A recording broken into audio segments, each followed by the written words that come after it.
Yo, what is going on, people? Welcome to Throwdown Your Questions, episode 441. I'm your host, Tony Polanco, and tonight I'm joined by Carlos Romero. Yo, yo, yo. Brett Murdoch. What up? And joining us once again, Mr. Richard Bailey Jr. What's up, everybody? All right, man, we're back with another one. Just quick housekeeping thing. No Adam, Manny, Chris, or Brian action tonight. They're all indisposed.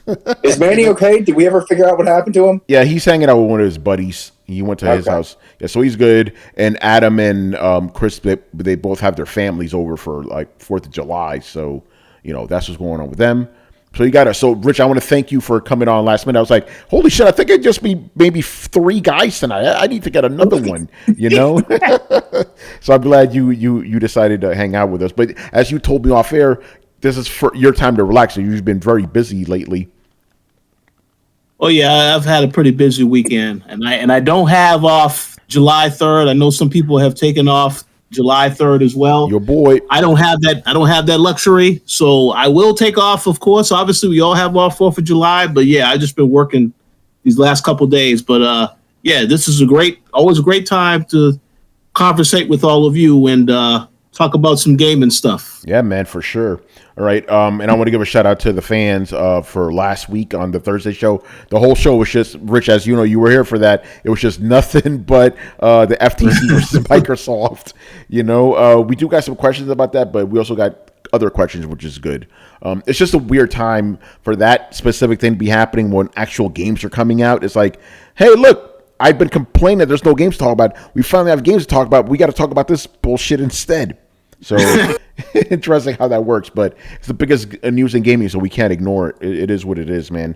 All right, let's get into it. Illustrated Dio. And Dio, I hope you don't mind that I shortened some of your questions. I appreciate you putting in all that work, but that's a lot to read. And we got to keep things moving around here, you know. But I got to the heart of what you're asking here. First one. Some players claim Final Fantasy XVI makes their PS5s overheat and shut down. Have any of you experienced this? I have not. I've heard about this. I heard there were some issues with people like playing the game and they would just shut off on them because the system overheated. I've played this for like good stretches of time, like 5-6 hours at a time, and no, it's been fine. Brett, I'm looking at you because you always have weird hardware issues, but I haven't heard you complain about any of that stuff either. Honestly, my reaction to that is, motherfucker, is that why it did that? Yeah. Has it actually been shutting down on you? It just did once, and it really concerned me. Like, it made a type of beep that I had never heard it make before, and then just kind of shut down and didn't want to immediately start back up. Like, I was panicked that it bricked for a second, but then I kind of felt the side, and I was like, this motherfucker is hot. Okay, so it did happen to you then. Yeah, and then I just kind of left it alone, and I was like, okay. That was like... But that was during my, I was playing like a 6-hour marathon session of Final Fantasy, so it had time to heat up. Now, granted, I have definitely played that long on, like, Diablo before. Yeah. But I had just assumed, like, well, maybe it's, you know, maybe I should kick up the AC, or the airflow isn't doing well, or maybe I just played too long. I didn't know what was up with it, so no, I guess I have run into that issue. Yeah, you have. Yeah, it sounds like it. I haven't, but, you know, my PS5 is in a good ventilated place. I got the AC going, so that probably is why. Carlos, I haven't had problems. I've played Diablo days on end, man. Like, I haven't had a problem with that. I have a theory why this may be happening. This may be, as I call it, a Naughty Dog PS3 situation where those fucking games, those Uncharted games, killed PS3s because, you know, there's just so much shit graphically happening that it just murders systems, you know? So maybe, like, you know, Final Fantasy 16 is really taxing, you know? I don't know. But, Carlos, have you had this problem with Final Fantasy? Not yet, but I will say I haven't played as long of a time as like 5 hours. I think the most I did was 3. Yeah. In one play session. So no, I haven't had any issues. I haven't heard my PS5. And I will say this: I have been playing on 2 PS5s. Oh shit. So I have not seen any issues so far. But yeah, I did see the same thing. It's interesting. I saw the same report. Yeah. And then just a wave of people tweeting out like, This hasn't happened to me. So, yeah, it's interesting. Wait, people feel the need to check in and let others know that hasn't happened to them? Yes. What? Cool, I guess. Thanks for checking in, buddy. Let's see, that's weird. People on the internet and their weird assumption that you just need to know how they're doing is something I'm never going to understand. Like, bro, I didn't even know you existed until right now. If it's a widespread issue, I think it would be good to, just put it in the ether saying, hey, these motherfuckers cooked my PlayStation. Oh, no, if it does happen to you, absolutely. But I don't understand why people are tagging in being like, nope, this hasn't happened to me. Bro, I didn't even know who you were until just a minute ago. I have a theory about why people are saying that. Because they're trying to downplay it, the situation? Yeah, because it's a PS5 exclusive. They want to make their console look good. So they're like, no, this doesn't happen to me. I'm good. What are you guys talking about? I feel like what they're saying is this hasn't happened to me, but I feel like what they mean to say is fake news. Yeah, it could be. To be fair, one of the people that I saw posted that was Danny Pena. He's definitely not a PlayStation fanboy. Yeah, he's not. Yeah, that's true. I don't know. Yeah, and Dio was asking us if we know of any possible solutions. I mean, again, just the general stuff. Keep it ventilated if you can. Keep it cool if you can. Because because I know last year when I was trying to play, I forgot some game on PC. Back where I used to live, right, at the AC on too, man, had a brownout and shit. So yeah, that is. I mean, the power draw is very, it's real, and apparently this only happens in quality mode, not in performance mode, which is interesting. But again, Brett experienced it once, but you put in a lot of time in this game. You only had it once, so it's not too crazy, No, it doesn't seem like it's a thing. Yeah. It kind of reminds me of there used to be a problem pretty regularly in video games where they would forget sometimes to cap menus on their frame rates. So when you pause something, it would go to a pause menu running at 200 frames per second, and that would it wouldn't crash the game, but it would just start overheating things. So it kind of feels like one of those situations where maybe it's just not as efficient as it could be. It's pushing the system a little harder than it needs to be. But again, I would just recommend every 2-3 hours, if you're going to play longer than that, you're going to probably have a break where you're standing up, stretching, making yourself a sandwich, making sure you don't get a blood clot, shit like that. Yeah, no, you're right. Close down the game and either let the fan run and kind of cool it down, or just put it in sleep mode for half an hour or whatever, and then come back and finish your play session. Yeah, motherfuckers thinking this is 4th of July today, man. Oh, they're already going off, right? Fucking crazy. Yeah, I haven't heard. I guess because I've been a better neighborhood, I haven't heard that, man. But yeah, no, Brett, what you said that's absolutely correct. So just follow Brett's advice, and you'll be all right. And Rich, you still haven't played it yet, right? I haven't played yet. I did see these reports about people having issues, so I was going to wait to see, make sure there's no issues, no bugs, day one patches, and then I will check it out. But is it safe to say that that's the only issue that people have been having? Yeah, technical issue. That's the only one I've heard of. Yeah. Okay, so I am going to check it out though, because I have to check it out as far as Game of the Year consideration. So yeah, for sure. Yeah, and just on that, that's one of the other things that stuck out with me for this game. I'm like, oh, there's no big fuck ups. There's no bugs in this game. So I'm so used to that now in modern games. So it's like, oh, this is actually running smooth. This is interesting. All right, good stuff. Moving on here. Another one from Mr. Dio. Brett, this is pretty much for you right here. Even though we could all answer. For those who are interested in Starfield, what sold you on the game, and what are you most looking forward to doing in the game? What sold me on it is its pedigree. It's the next mainline Bethesda game, and I've enjoyed every mainline Bethesda game since Elder Scrolls 3, back in the OG Xbox days. So, I mean, I don't want to, not to put like pressure on it, but I mean, I guess I am putting pressure on. Like, bro, when a game company hasn't released a game that you have hasn't released a game that you've disliked in like over 20 years, I think that they've earned my $70. Yeah, So, I think that's fair. And the thing I'm most looking forward to is fucking space piracy. I'm gonna fucking take out somebody's goddamn engines, and then I'm gonna board them, and I'm gonna murder everybody on there, and I'm gonna steal that ship, and I'm gonna turn around and sell it. It's gonna be great. It's gonna be like robbing people in Skyrim, but on a so much larger scale. I'm gonna see how big a ship I can get on, and then quietly and strategically murder everybody, and like see how big a ship I can get. See the lines that I can push. I will be wanted in every space sector, and it's going to be fucking glorious. Nice. Carlos, I guess I'll go to you next. After this, the enthusiasm kind of goes down.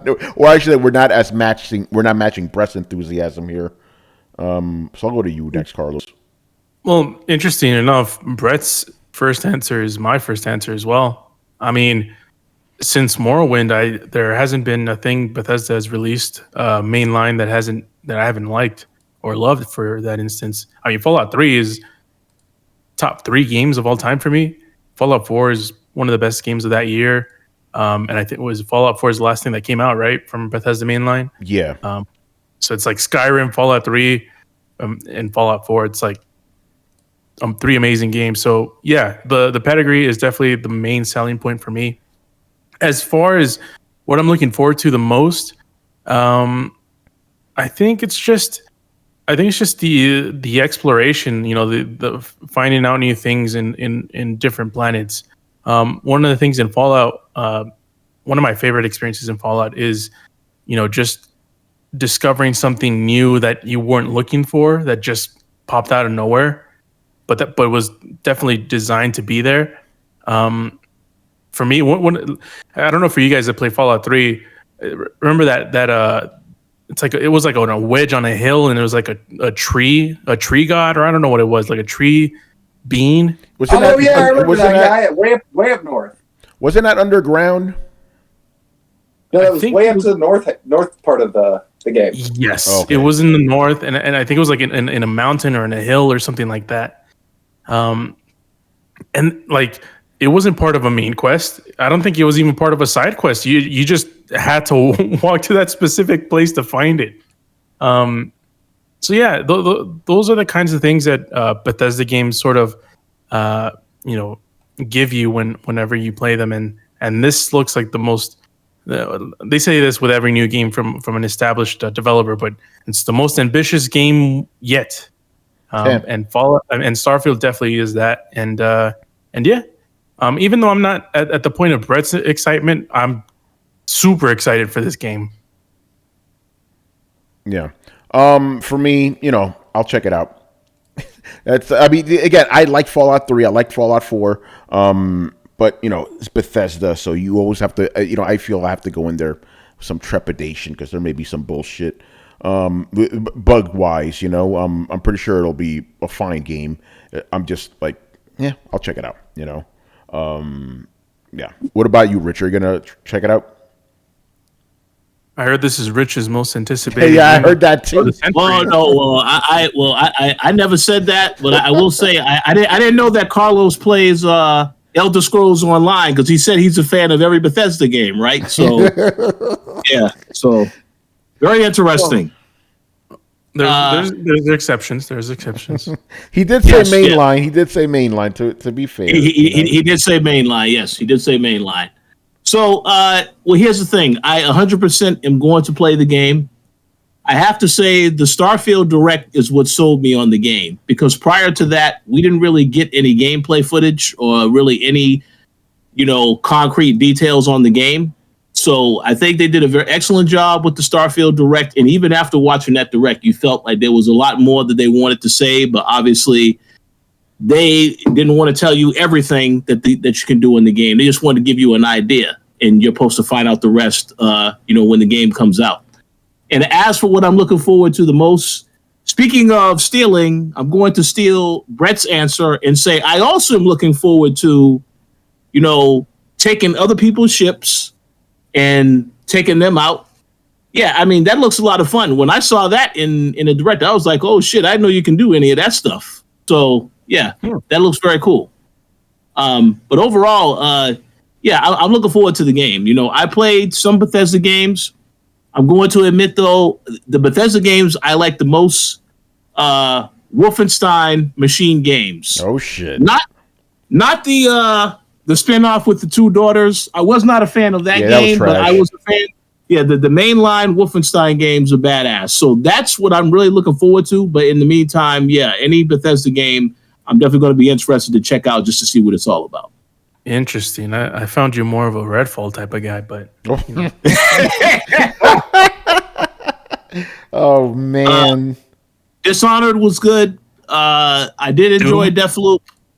Doom, I enjoyed Doom, but Redfall, no chance in hell, Jack. Absolutely not.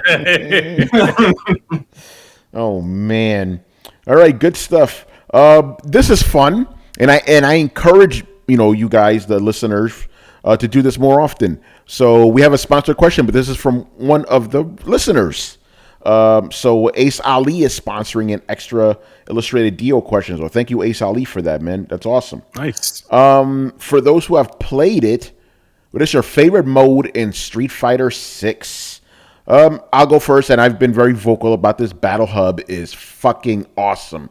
Battle Hub is basically the closest we're going to get to a 3D Final Fight, especially because of the fact that most of it takes place in Metro City, which is where Final Fight takes place. It's fun, even though you are playing with like a avatar that isn't talking anything. It was a fun mode to go through. Like you're going on this like single player Street Fighter mode and stuff, and you're just meeting all the Street Fighters, like uncovering this like mystery. There's a big tournament because of course there is, and there's just something kind of fun about walking down the streets and like getting into fights with people. Remember, this is Metro City. These people have been through some shit, so everybody's a fighter, even old women. It's hilarious. And then you just meet all these crazy characters. You mean like just deep cuts of Final Fight, like, okay, this is cool. I remember this guy. I remember this guy. Oh shit, remember that scene? Oh, remember that? So yeah, Battle Hub is fucking dope. But in general, I appreciate the fact that all the other modes that I've always been in Street Fighter are there from day one. None of that bullshit that Street Fighter 5 pulled, where it's like, oh, we don't get nothing. Here's a versus mode and go home, And then what's the other one? I think it's called the Battle Hub. That's really cool, where it's basically this giant Evo-looking place with arcade cabinets everywhere. And, and there's actual real people there and shit walking around. But my favorite part is just going all the way to the back and playing the arcade games.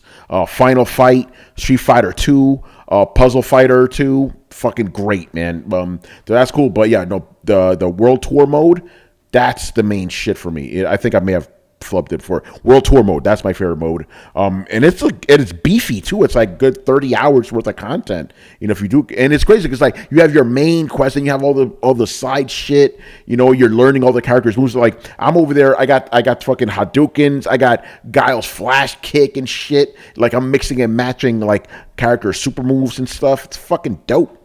So yeah, World Tour mode for me for sure. Otaku man in the building. What's going on, man? We still got to get you back on the show, man. I keep saying that all the time. Like we really do got to get Andre back in here. Who else has played Street Fighter 6 here? Me. Yeah, I Rich? have. Yeah. Okay, what's your favorite mode so far? I actually have the exact same answer as you, World Tour, because I really didn't know what to expect when I played that mode. And I see how much they put into it, how they integrate all the other characters so you can get more familiar with their fighting styles. And yeah, it's just an overall fun mode to play. And it actually has a story. And I didn't even think they were going to even bother putting the story in there. So, yeah, that's definitely the best mode. But overall, Street Fighter 6 is fantastic. Yeah, I do want to say that about World Tour mode. It was the mode when I saw it first displayed. I'm like, this is fucking stupid. Like a 3D and Street Fighter, that's dumb as fuck. You know, but then when I played it, I was like, oh, this is dope. You know. By the way, Carlos, real quick, you know our boy Past Them Sticks on Twitter? Yeah. Stay away from his tweets right now. Oh, what is he doing? He's posting the final battle in Final Fantasy. I'm like, I didn't need to know that. Shit. That's my motherfucking homie. But it's like, bruh, like I saw the name of the boss. I'm like, oh god, like I kind of suspected that's what it was gonna be. Like, please don't confirm it. You know, Man. Yeah, some people don't think about that stuff. I mean, they just post stuff on Twitter. That sucks, man. Yeah, but you know what I'm saying, Carlos? Like, you knew, but it's like you don't want to know.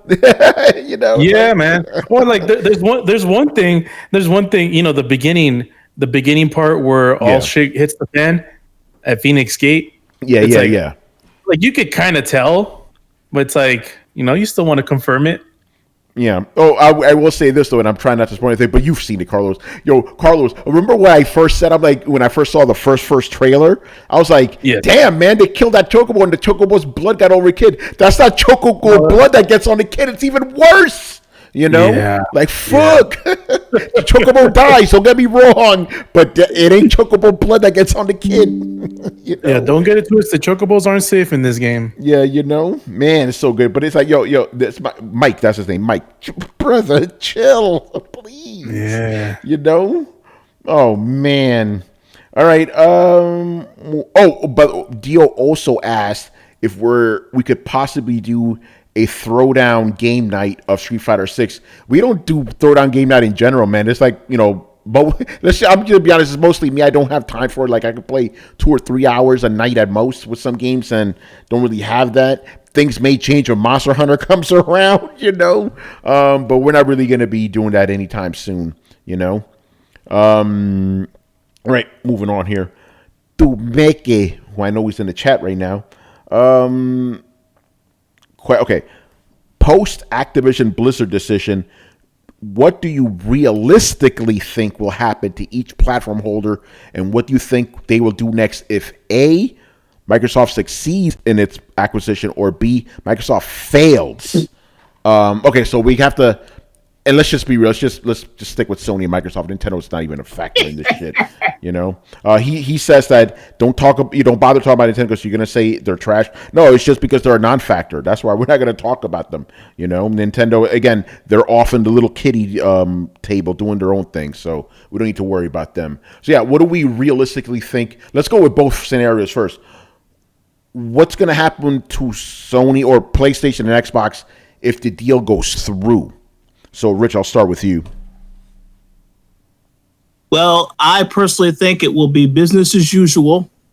Sony, obviously, they are the market leader, so I really don't think they will be impacted. Call of Duty is still going to be on PlayStation because Phil said under oath that, it's going to continue to be on there. So, but what I also think is going to happen is you're going to still see more studios getting acquired. And one thing that I definitely know is going to happen, obviously it hasn't happened yet, Sony is going to acquire Square Enix. Because interesting. This is something that we have seen. You've seen Square Enix get rid of, you know, some of the other companies that were the other publishers that were underneath them. I think they did that so that they can put themselves in a position to at least have Final Fantasy or any of the Square Enix stuff get acquired by Sony. So I would not be surprised if that happens in the future, because I know it just feels like it's going to happen. But here's my question to you, though, because you know that Japanese companies don't generally buy each other out. They merge. That's how you even have a Square Enix. Remember what Square Enix used to be? It used to be Squaresoft and Enix. They merged. We had Bandai Namco. We had, Sega Sammy. Now there's Sega Sammy. So do you think if this happens, do you think it'll be Sony, Square Enix? Oh, I don't. That's a good question. I don't know about that. I'm curious to hear what Brett was about to say. Go ahead, Ben. Oh, I said I've heard that before. I want to challenge a little bit. Like, are you telling me Japanese companies just don't buy each other? Like that Generally, they only merge- Brett, that's the key. Please listen to that word. People don't. I know. People Okay, don't so like to. People like to ignore that word. Generally, generally. Mergers exist here too, and two companies of equal size don't generally buy each other out. They merge, and that's a different thing than being acquired. So, like, I understand that mergers happen, and I understand that they're not the same. But like, are we absolutely sure that mergers are more common in general in Japanese business than acquisitions? That's what it seems like. Chris would know the answer to that one, but I'm just saying, generally speaking, looking at history, that's what it seems to be the case with Japan. I'm not saying they don't buy each other out. I'm just saying, generally speaking, when it comes to the big companies, they generally tend to merge other than buy each other out. Remember, it's a different ethos over there than Americans. You know, Americans like conquer everything. We must gobble. Japanese like, let's come together. You know, but that's generally. And I mean to say this as nice as possible, but like, is this based off of just things that we've seen or more solid data? Yeah, I literally just said based on what we've seen. So it's anecdotal. Yeah, but prove me wrong. That's what I'm saying. I mean, you can. How would you like me to do that? Look it up. I mean, I did, and like I'm looking at it right now. It's like, no, Japanese companies. They go through acquisitions all the time. Yeah. No. Again, do we not know what the word generally means? Oh, okay. Yeah. And specifically talking about games here, you know, those kind of things. Again, I'm not saying they don't happen. I'm just saying based on what we've seen, that's what tends to happen. Based off of anecdotal evidence that we've seen with our own eyes, okay, but that doesn't make it the majority. That doesn't make it the standard. It just means something that we've seen before, and a lot of times these companies are of equal size when they merge, right? Like Sony is in no way the same size as Square Enix. They would just straight up acquire them. Yeah, but again, the Japanese don't tend to do that very often. You know, again, it's a different ethos. But again, I'm not ruling it out. Who knows?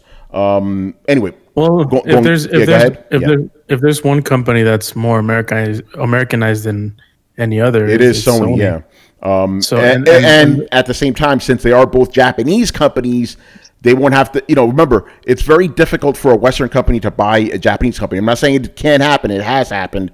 I'm just saying it's difficult. But since these are two Japanese companies, it might be a little smoother of a process. You know. Anyway, so. Rich, going back to what you were saying, so you think if the deal goes through with Activision that Sony will try to buy Square Enix as a counter of sorts? Well, yeah, I think people, the thing is, if you see that they have been releasing their games on PlayStation, and then, as I had mentioned before, when I went to the Final Fantasy launch event for Final Fantasy XVI, they actually had a video with Jim Ryan talking about how it was such a great honor to work with everybody on the team. It's like they're letting you know they have a very deep, good relationship with Square Enix. Oh, yeah. So that's why I believe that it is possible to think about that as something that could happen. But obviously, we'll have to see if it happens. The other thing I was going to say, though, in terms of Microsoft, if they are successful with this acquisition, which I think they are, I honestly feel it's going to really, for this to be successful, it's going to come down to how they manage these studios. Because the issue that they have is that they've acquired so many studios, but there's a management issue. We saw that with Redfall, Carlos's favorite game of the year, I heard. That stuff like that. And listen, I'll tell you this. I don't think that Redfall was a horrible game. I said in my review, it's very average when you consider the other stuff that the studio has done. And in those regards, it is disappointing, but it's not a horrible game. That Gollum game deserves all of that smoke because that game is complete garbage. So, yeah. Otaku Man says you'll see more PS exclusive third-party deals. I could agree with that. I agree with that. This is what I think. Just tossing it is. I think what you're going to see is that Microsoft won't try to acquire anyone for a while, for at least a couple of years, because of they caught so much heat off of this. They're going to be like, let's chill out for a while. I'm not saying it's going to be like 10 years, but maybe like 2 years at most or something. But I think that's what's going to be one of the fallouts. They're going to be like, man, let's back up for a little bit. because they got so much shit. The Dell is like, yo, Phil, what's going on, man? I got to go to court. What the fuck is this shit? I know he ain't happy about that. As for Sony, I agree with Otaku, man. I think they're gonna start making even more third-party exclusive deals just to counter that. But as we know, Call of Duty will still remain on PlayStation, so that seems to be good, even if it's not in Sony's favor because they want more of a cut. Obviously, so in that sense, the status quo will remain. But I wouldn't worry about Microsoft gobbling up any more companies for a few years at least. Blitz goes, does the deal getting approved set a precedent? We already set a precedent with this before, man. If you think about it, Microsoft buying Bethesda. He's talking about the Activision deal. Is that what he's talking about? Yeah. Oh yeah. I mean, I'll be honest, I think it might set a precedent in the other direction. Like, yes, it may. It's not so much that it'll set a precedent that Microsoft can go off and buy whatever they want. Like, each time this comes up, it's going to get harder. Like, so now, next time Microsoft wants to buy somebody, it's going to be like, well, now you guys own Bethesda and Activision. Like, it's going to be harder to paint the picture that they're not going to be dominating a lot of the industry if they, do many more of these big number acquisitions. And I don't think that they're wanting to hemorrhage a ton of money out either. So, like, I think that they're probably calming down, but just because, like, if they succeed in this doesn't mean that, like, we're gonna be like, oh, well, yeah, they can get whatever they want. Like, sure, if they try to acquire somebody like the smaller medium company, but they can't acquire two Activision-sized companies back to back, at least not for several years. Yeah.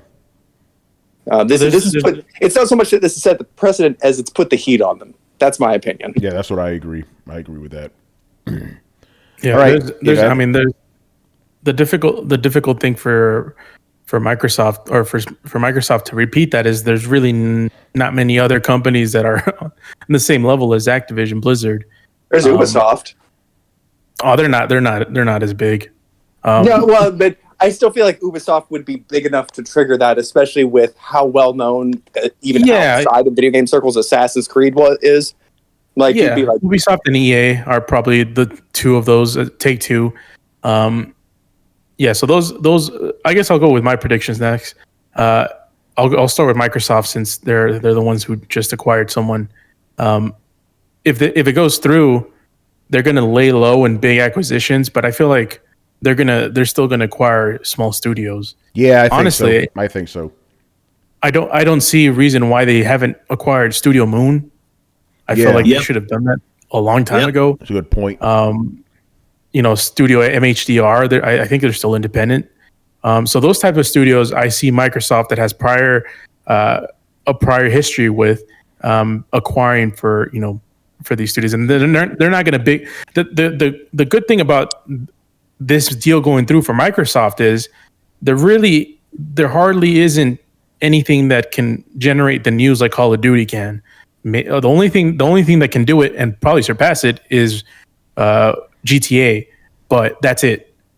So acquiring smaller studios like MHDR, like a Studio Moon, like those sized studios aren't going to make that big of a noise, and they'll go through. Yeah. Wait, so Carlos, are you suggesting that Sony will find a way to get GTA 6 shown for the very first time during the PlayStation, their next PlayStation event in the future? Are you suggesting that's how they will counter? No, I'm pretty sure they'll counter with showing GTA 5 again. I mean, that would be nice, but who knows when the hell GTA 6 is going to come out? But yeah, and GTA 6, I mean, Take-Two, they've been the most stubborn company in terms of selling, because it's been decades where we've heard they might potentially go for sale this year, and they just haven't. And GTA is just making so much bank for them, it's like unreasonable to sell. And as far as if the deal goes down in a negative sense for Microsoft, I feel like they're still gonna try to acquire another studio. It's not going to be at the level of an Activision Blizzard. It probably won't be Activision Blizzard, but someone, those mid-tier studios might be, in line for Microsoft to try to get. I'm thinking, when I say mid-tier level studios, I think of CD Projekt Red, those types of studios. They're substantially big, but they're not, they're not the smaller ones like Studio Moon, but they're also not big publishers like Ubisoft and AEA. Bro, I think you're onto something, and I think Microsoft may actually I think it would be pretty reasonable to expect them to acquire smaller studios on the regular. Like, they can try and home grow their talent, or they can acquire small studios that have proven their talent, and that can be you got to look how do you bolster your ranks with talented, successful people? You can either just kind of try and launch shit over and over again, or do what Valve did and spotlight and headhunt key talent and then bring them on board, even if that includes buying the whole fucking company. It's only 5 people. Who cares? Yeah, and I mean the thing with Microsoft is they already had a list of people that they wanted, or a list of studios they wanted to acquire. So they could still be back on the board, right after this deal goes down. Whether it goes down or not, they still might be on the board. And as far as Sony is, if the Activision deal goes down, they're going to feel the pressure by their investors to counter something. Obviously, Sony is not at the same scale as Microsoft, so they're whatever they can acquire is a little bit slimmer. So that's where Rich mentioned Square Enix. I do not see that as something that's far fetched. That could potentially be something that could be worked on. Capcom, maybe, because Sony usually deals with studios and people who've had close relationships with Sony in the past, and Square Enix has definitely had a good relationship with Sony these last couple of years. The last 2 Final Fantasy games in particular. Bro, I agree with Rich. I think they're going to be acquired. There's no love lost between between this to not doing that, right? They already just skip Xbox on the regular. They don't really have an entrenched fan base. Even the Final Fantasy Online game isn't on Xbox. It's only on PlayStation. Why? I have no fucking clue. It just is. So you got to be looking Sony has to be looking at it from this point of view. Be instead of shelling out money each time for exclusive rights, we could just buy them because I feel like it's been since Final Fantasy VII and what followed was the reason why Final Fantasy is synonymous with PlayStation. I mean, when Final Fantasy 13 was announced for the Xbox, people lost their shit. Man, that was a crazy day on the internet, boy. That was nuts. On N4G, motherfuckers were going crazy over that. And then have you heard? I remember this one guy made this long post about how he was going to commit suicide because PlayStation had betrayed him. I'm like, did you feel that way when Final Fantasy left Nintendo? What the fuck are you talking about? People. Yeah, but anyway, people lost their fucking minds. I remember that very vividly, man. Anyway, go on. Yeah, so I think that's why Final Fantasy has been synonymous with PlayStation. It's just they started with Final Fantasy VII, the most popular Final Fantasy of all. Yep. And they've been riding the most popular console ever since. Yeah, that'll be interesting for sure. All right, now the other way around. What do we think is going to happen to these companies if the deal doesn't go through? So, Rich, I'll start off with you. Oh, for Microsoft, I don't know. Rich is going to sell Game Pass? No. There might be a shakeup coming. I don't know. It kind of feels to me like Microsoft put a lot into trying to get this deal done. So it feels like some heads are going to roll if things don't go through because they went through a lot. Yeah, I mean, listen, I'm not saying that Phil Spencer is going to leave Xbox or anything like that. That will come at some point in time, but I just feel like it's going to be a very tough thing to rebound from, because obviously the way that the case looks now, it looks to me like Microsoft, I don't know what's going to happen with the outcome, but I do think there's going to be some type of drastic changes. And I do think they'll still acquire the smaller studios, as you said, Carlos.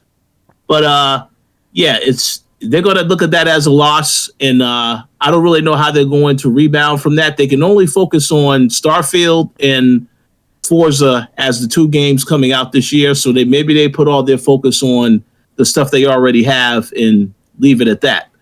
But they are still going to make some other small acquisitions in the future, because they're adamant that they want to get into doing a lot of stuff with cloud. So I could see that happening. As for Sony, I think Sony is still going to acquire Square Enix. And when that happens, nobody's going to say nothing. Because when this thing happened with Microsoft, it felt like a lot of people was very angry. They were fearful that this could mean Call of Duty is not coming to PlayStation. Yeah, because Call of Duty is popular for a lot of people, as you said on this podcast before. But I feel like everything will be fine. Obviously, there was a lot of uproar because of what happened with that. But I feel like if Microsoft is unsuccessful, Sony will continue dominating as the market leader, and they will still acquire Square Enix. And like I'm telling you, when that happens, you're not going to hear anybody complaining about that from Sony in the Sony camp. Maybe there'll be some Xbox fans that are angry, but they're not going to be sent to court about, we're going to send these guys to court. Yo, accountability room. I better hear some fucking grumble should that shit happen. They're not. I guarantee you that. I guarantee you they're not gonna complain about that. Let's just be real here. Y'all can hold me accountable for calling y'all out if y'all aren't accountable. How's that? Yeah, no, you're right, because a lot of what the guys in the chat have said is like, we don't like these kind of acquisitions, mergers, or whatever. So if Sony gets Square Enix and you guys don't grumble about that, that'll be very interesting. So here's my thing, right? My biggest thing is, if this deal doesn't happen, I'm extremely worried over who will buy Activision Blizzard. They're still going to be on sale, right? And my biggest worry is either going to be Tencent, the communists, right, or the fucking Saudi Arabians. I'm very worried about either of those happening, right? Or maybe even worse, Apple buying them, right? Because at least fucking Tencent is a video game thing, Apple's like, they're trying, but let's just be real, it ain't really going nowhere. So that's my main worry. I'm worried about who will, because out of anybody who could buy Activision Blizzard, Microsoft's the best choice, because they at least have a pedigree with gaming for the past 20 odd years, right? That's my main worry. I'm very, very worried about Tencent coming in and buying up Activision Blizzard. They owned Epic Games already, I want to say, like, I'm scared of like Google or Amazon. Yes, not knowing Amazon. How to do anything, let's be real. It'd be Tencent. It would 100% be Tencent. It would. Because think about it. Again, they bought fucking Epic Games. They bought fucking Embracer Group, right? Like, oh God, Brett. Yeah. Go on. I'm sorry. I'm agreeing with you, but I don't want to. Oh God. Anyway, go on. Tencent is the one I'm concerned about being like the next gobbling EA property. Like, Tencent can and will just like take over anything at the drop of a fucking hat. And you don't have to be a game console maker to kind of build and homogenize. Like, I feel like, at least with Microsoft, they have incentive to try and produce good product. Like, their incentives, my incentives, our motivations are aligned. Tencent has shown me time and time again that I could go fuck myself.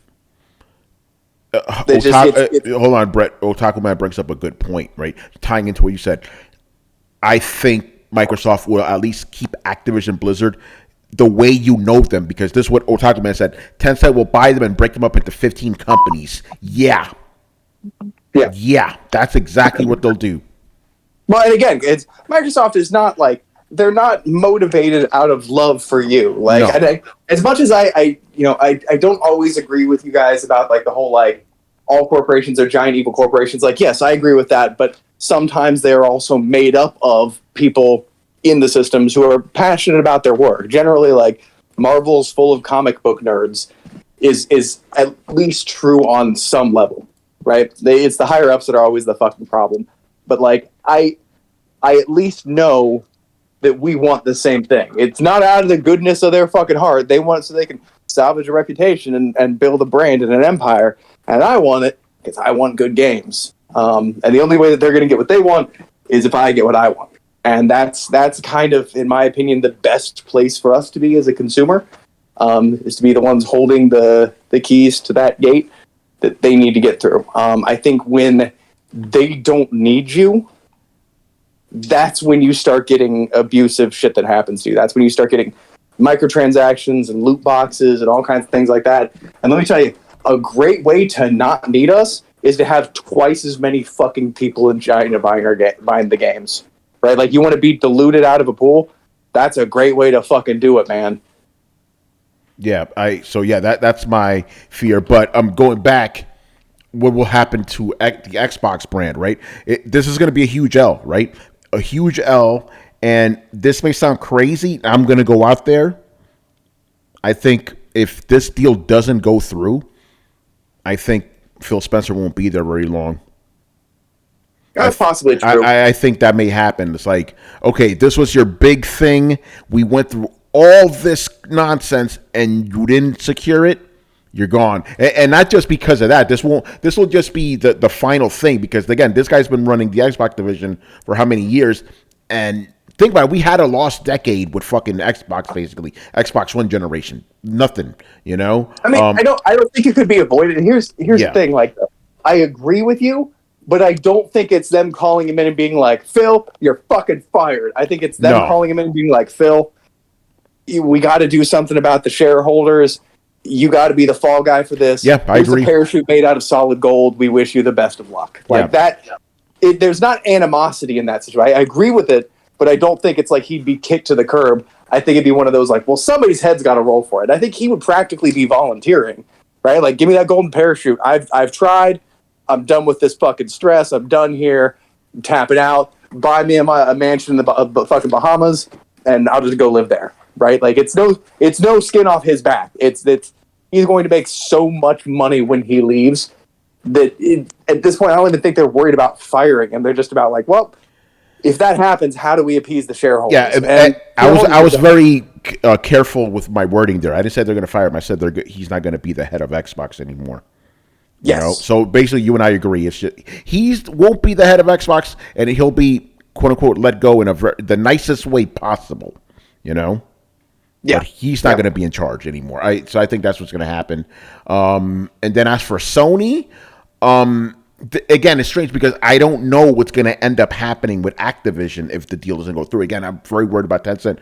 But if they can, they're going to try to get some kind of exclusive for Call of Duty once whoever buys Activision Blizzard buys them.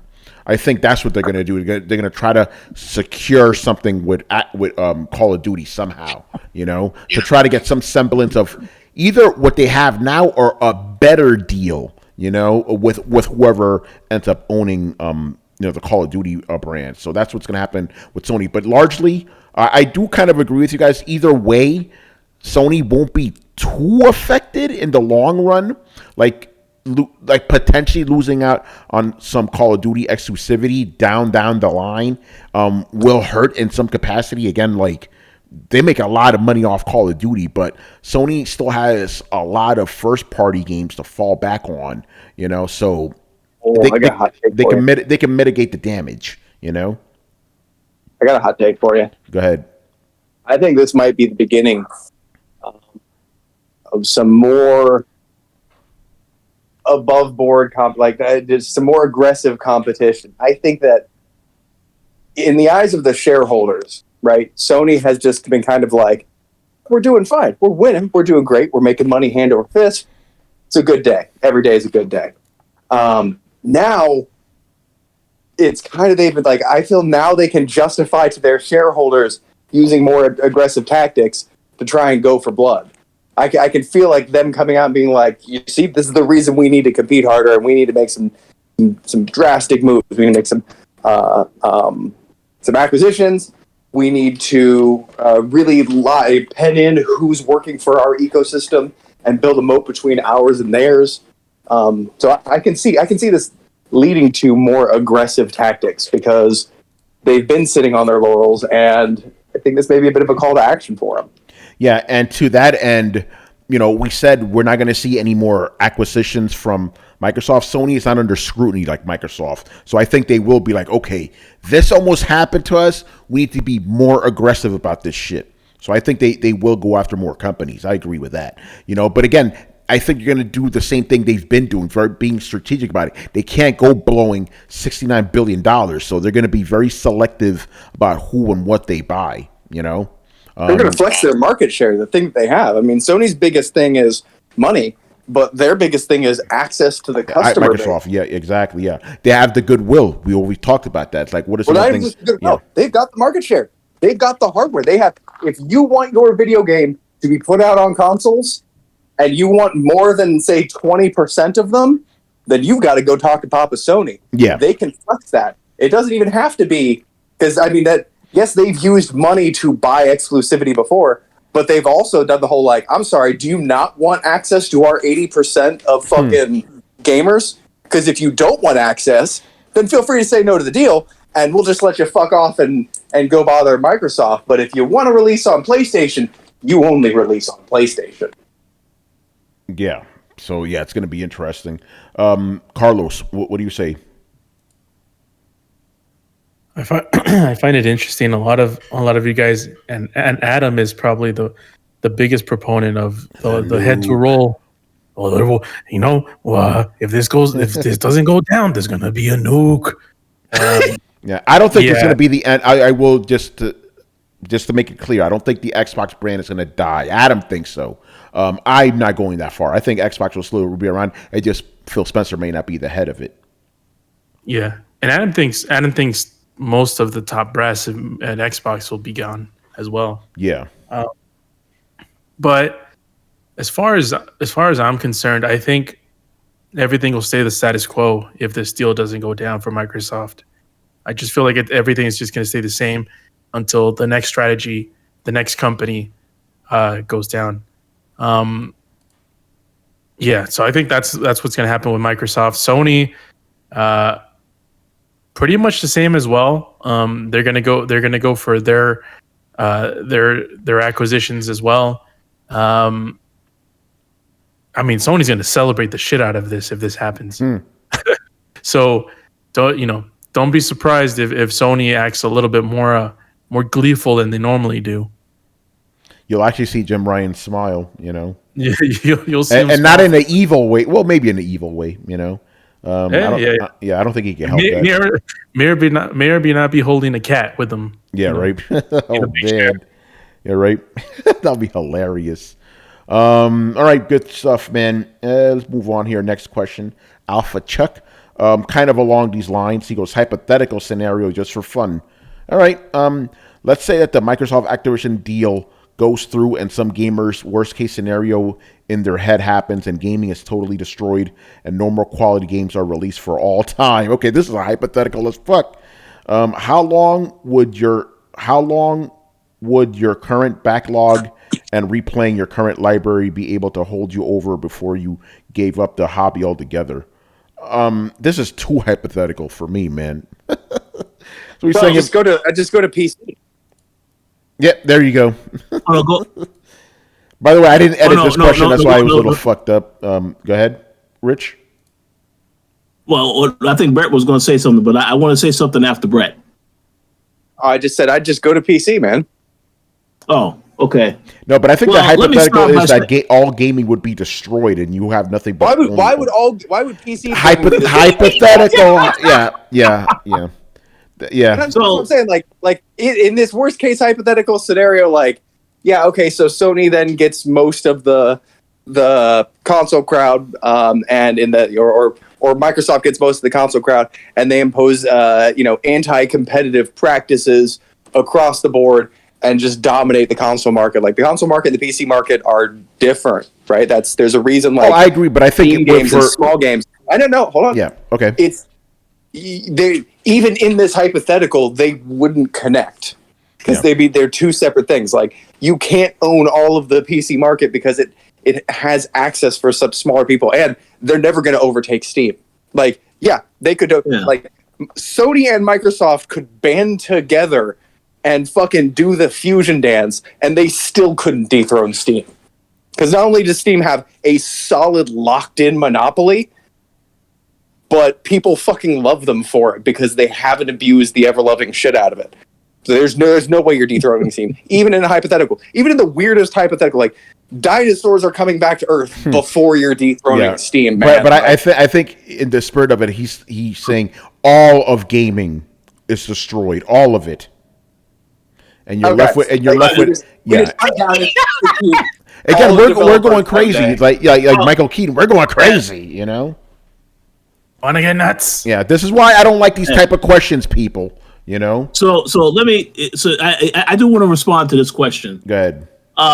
Hypothetically speaking, this is a very extreme take. Yes. Of what somebody. I understand. I don't know if this is a serious question or a joke, but it's I'm gonna tell you right now, it's a joke. It's got to be. You know. Go ahead, Rich. Yeah, because again, first and foremost, from Sony's standpoint, they have a lot of first-party titles, IPs that are doing very well. They will just continue to make those games. How the hell is Call of Duty going to impact any of those other games? That's the question I would ask.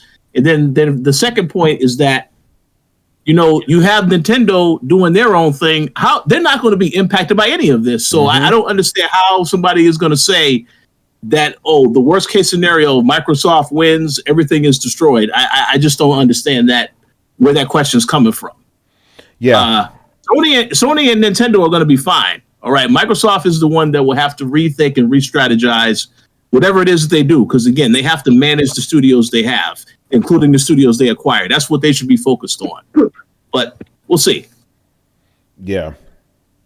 All right, and you guys want to again? This question. I love you, brother. Thank you for checking us out, but that is way too hypothetical. It's so unrealistic. Like, okay, if this deal doesn't go through, all of gaming is destroyed. Like that's too much, I think that I get what you're saying.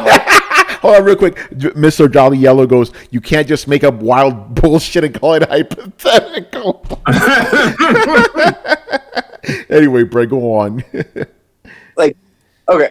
Two parts. One, I get he's kind of throwing a little bit of shade too, because people are like, some people seem to have that reaction, like, oh my god, if this happens, all of gaming is dead. The sky is falling. Like, no, it's, and I understand it, and I shade appreciate it, man. But these guys have said, it's not going to affect the multiple industries. Sure, if Microsoft or Sony bit the dust, we'd see a mostly just one console market, and then whatever the fuck you call whatever Nintendo's doing, their own thing. It's fine. Saying people don't love it. It's just its own thing. It's not a handheld. It's not a console. It's a Steam Deck, but worse. So beyond that, in the spirit of the question, if tomorrow was the Friday the 13th of video game developers, and the crack of dawn hits and a secret cabal comes out of the woodwork and executes everybody who's ever made video games and their entire family, and burns all the books that tell people how to make video games.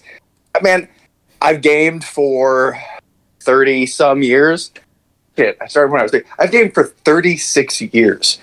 If I go back and play every video game I've ever played a second time, I can game for another 36 years.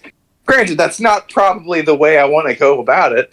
And even if you did that, shit will rise from the ashes. You could blow up every video game development company. A few years later, you'd see games coming in on Steam somehow. How? I don't fucking know. People would just figure that they rewire a toaster and start programming. I don't know how, but if the spirit of the question is, how long could you survive off your backlog of games? Decades, man. Decades. Not the ones I own. The ones I physically own are fucking nil now because everything's digital and stupid, but... Yeah. Carlos, you want to answer the question in the spirit of it? Yeah, I think I'll be the only one that will. I'll just probably make a timeline of my backlog, and I'll finish that, and then I'll just be done with gaming. Like, Yeah. you know how I am. If gaming ceased to exist tomorrow, I wouldn't really be a bat a bush. What's the saying? Bat an eye. Yeah, bat an eye, yeah. Yeah, I mean it'll suck, but it's not like a piece of me is going to be drastically be taken away. Even though Yeah. I do enjoy gaming, I just I don't love it as much as I used to. Yeah. Yeah, I guess my backlog will hold me out for a couple of years, and then when I finish them, I'm like, all right, that's it. We're done with gaming, My watch is done. That's it. Yeah, the watch is done. Yeah, that's it. All right, moving on here. Another one from Mr. Alpha Chuck. Enough Microsoft versus FCC talk for a few minutes. What has everyone been playing lately? Oh boy, it seems like it's been weeks since we just talked about actual games. Like I said at the top of the show, we would be talking about the games we're playing, but this shit has taken up all the bandwidth. Rich, let's go for you first, man. What have you been playing lately? Mr. Richard Bailey, there you are. Sorry about that. Yeah. So I've been playing a couple of different things. First and foremost, I did participate in the technical test for Mortal Kombat 1. I had a chance to play that. I want to say right now that test pretty much is the exact same demo that I played when I was at Summer Game Fest. It's only 4 characters, but it's a lot of fun. I know they're actually having they're having a live stream this upcoming week where they're going to reveal more characters and talk about more stuff. So that's cool. But yeah, I'm enjoying the game. Anyone that played Mortal Kombat 11, I think they're going to enjoy this game a lot as far as the cameos and, of course, the fatalities, all that good stuff. Aside from that, go ahead. How do you like the helping mechanic or system? The helping? You talking about the cameo? Yeah, cameo.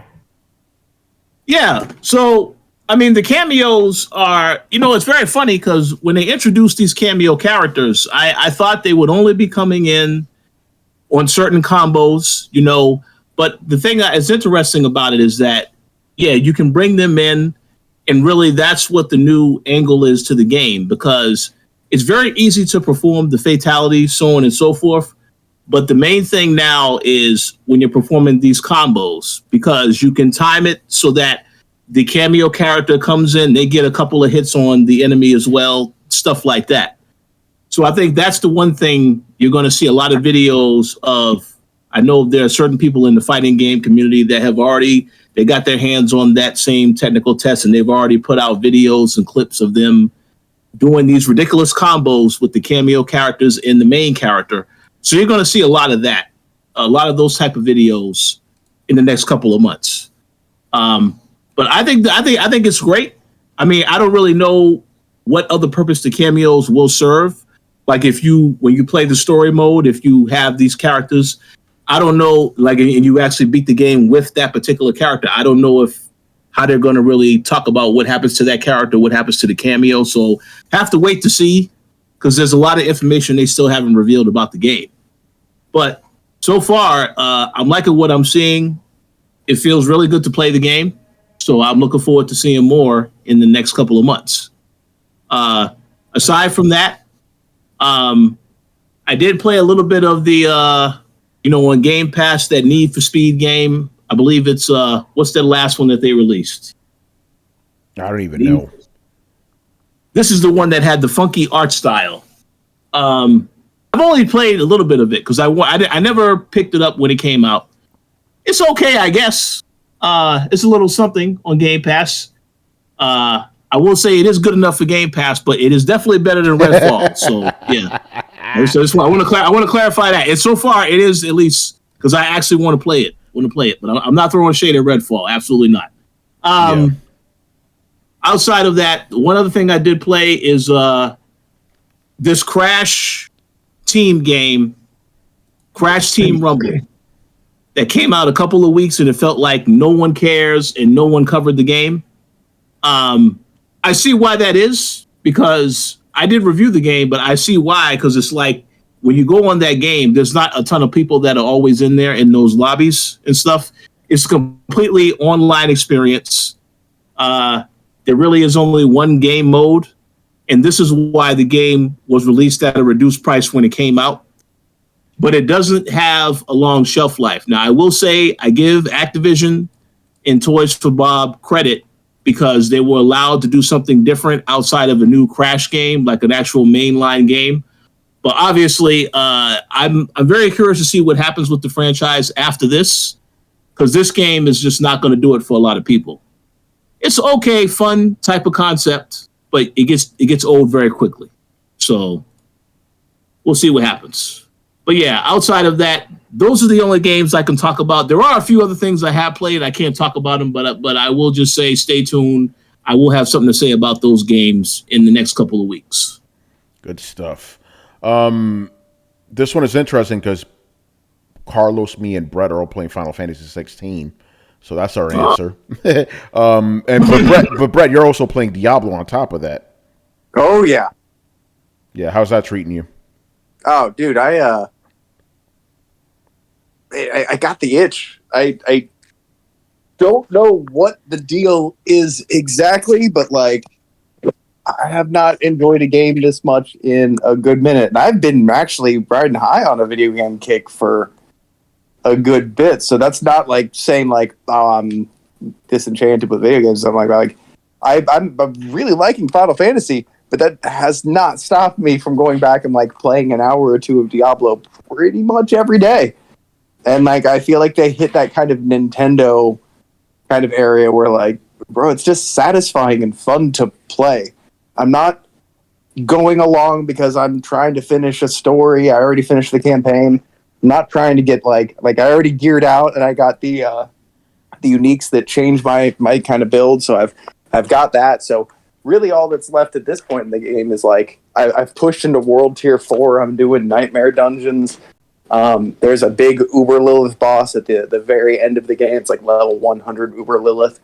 So I'm gonna fight, gearing towards to fight that. But honestly, I'm not rushing. I don't want to level up to 100 because I don't want it to be over.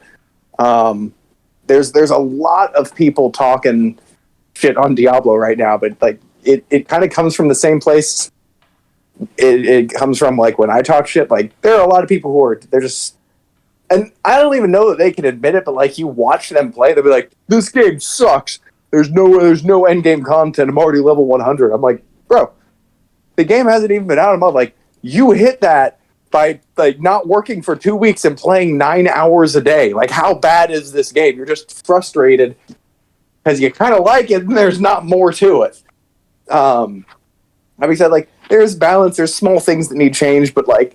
Again, that's under a microscope more finite than literally any other video game that's not a game of this type. Like, nobody ever dives into the skill tree and checks the numbers and says, like, well, not every skill on the skill tree is equally viable towards an endgame hardcore min-max efficient build. Like, that is a weird complaint to me. I get it. I get that you want to be able to make any kind of character and have them all be equally usable, but inherently you're going to find some things in the end, like they just don't work together. But like I like Magic the Gathering kind of theory crafting, build crafting. And so it's pretty cool to kind of be like, okay, so I'm going to put this together like this, and this together like this, and this together like this. Like I'm a necromancer. And I'm using an AoE pool that actually pulls people in, so I'm using it to gather people.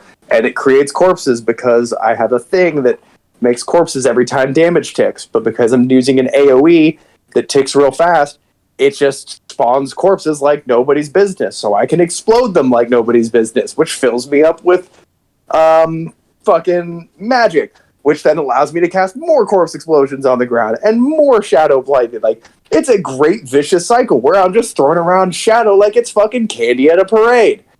It's absolutely great. I have a unique that instead of a corpse exploding, it raises in a skeleton who then dashes at somebody and they explode. So there's all kinds of really cool little ways to augment just the way that you play the game. And it fundamentally changes, like, my mechanic is I kind of push a wave of minions ahead of me, create a line of damage over time, and then raise minions and push them forward again, where I'm kind of like pushing this black smear around the screen that just murders everything. But that's a very different play style than, say, your average rogue or your barbarian, who's going to come in and yell 3 times and then turn into a human tornado and just fucking bowl through everything. So the game plays fundamentally differently each way that you play it. It kind of reminds me of using the same part of my brain that, you know, you play when, like, you used to play Galaxy battle games or Geometry Wars or those kinds of things, where there's just so much chaos going on and so much snap decision making that it feels very arcadey. It feels very actiony to the point where, I'll be honest, when I'm playing Final Fantasy, that shit feels slow and sluggish. It's weird that Final Fantasy is so good at combat, but Diablo is just a far superior beast in terms of combat, if I'm being completely honest. You can't move the camera around, but literally everything else, better. The options, the way that you can engage in combat, the way that you can string together things, the way that you can build combos that feel satisfying as opposed to just kind of looking cinematic and satisfying, but they do still look that way. It's absolutely great. This is the sequel to Diablo 2 that I've always wanted, and I can't give enough praise. If you're on the fence about it, dude, just play it. It's great. The story's fantastic. The graphics are they're weirdly good. Like, if I get up and I stand in front of my TV, everything is so fucking gorgeous, but you're also zoomed out like 9 miles, like, because it's Diablo, right? So you can't really see a lot of the detail. So I'm glad they put it in there. It kind of reminds me of The Ascent did the same thing. You're like, this looks fantastic. I just can't fucking see any of it. But that being said, I really can't think of a whole lot to say about it negative that isn't also like a positive. Like I'm like, man, there's certain issues and glitches in the way that the incredibly complicated formulas work, but at the same time, that's only an issue because you literally have people out there like lore crafting, like the lore crafting and build making on the, like, that's their YouTube job now apparently, and like just figuring out how certain skills interact with other skills. It drills down so deep that it kind of feels like an AI black box scenario. Like, only a few people really know how all the mechanics actually work together, and kind of experimenting and trial and error. It makes up a good fun portion of it. But I've never gone with meta builds. I think it's pretty fun to kind of follow along and see what people are playing with. Usually, so I can go the opposite and undermine people in PvP. But like, I've never had a problem even just kind of slapdash and shit together, and then you kind of just refine it as you go. So I don't think you need to do a very, very specific build. The reason like everybody and their fucking brother is putting out a video on Diablo and like the best new Necromancer build is because you don't need those videos. You know, despite what a lot of people say, there's not 3 or 4 ways to make the best class and have it usable. Like, everything is viable. Maybe not completely comparable, but viable and fun. If I could talk Tony into playing this, it's such a good game that I still think he would enjoy it. But I don't think I could, so I'm not going to, and this is not an attempt to. Just saying, I do honestly think it's that good. Nice. As you know, again, I'm playing. I wish I could have talked about Final Fantasy 16 weeks ago when it came out, when I was like really, really hyped about it. I still am, but it's like all this fucking Activision shit's kind of, you know, sucked the life out of me. But yeah, the game's dope. Definitely the best Final Fantasy I've played in a long time. Love the combat. The graphics are dope. The story's fantastic. Love how grimdark it is. The Game of Thrones influence, very heavy. May I interject, Mr. Tony Polanco? Yeah, go ahead. You said this is the best Final Fantasy I've played in a long time. Yeah. Does that include? Do you think this is better than Final Fantasy VII remake?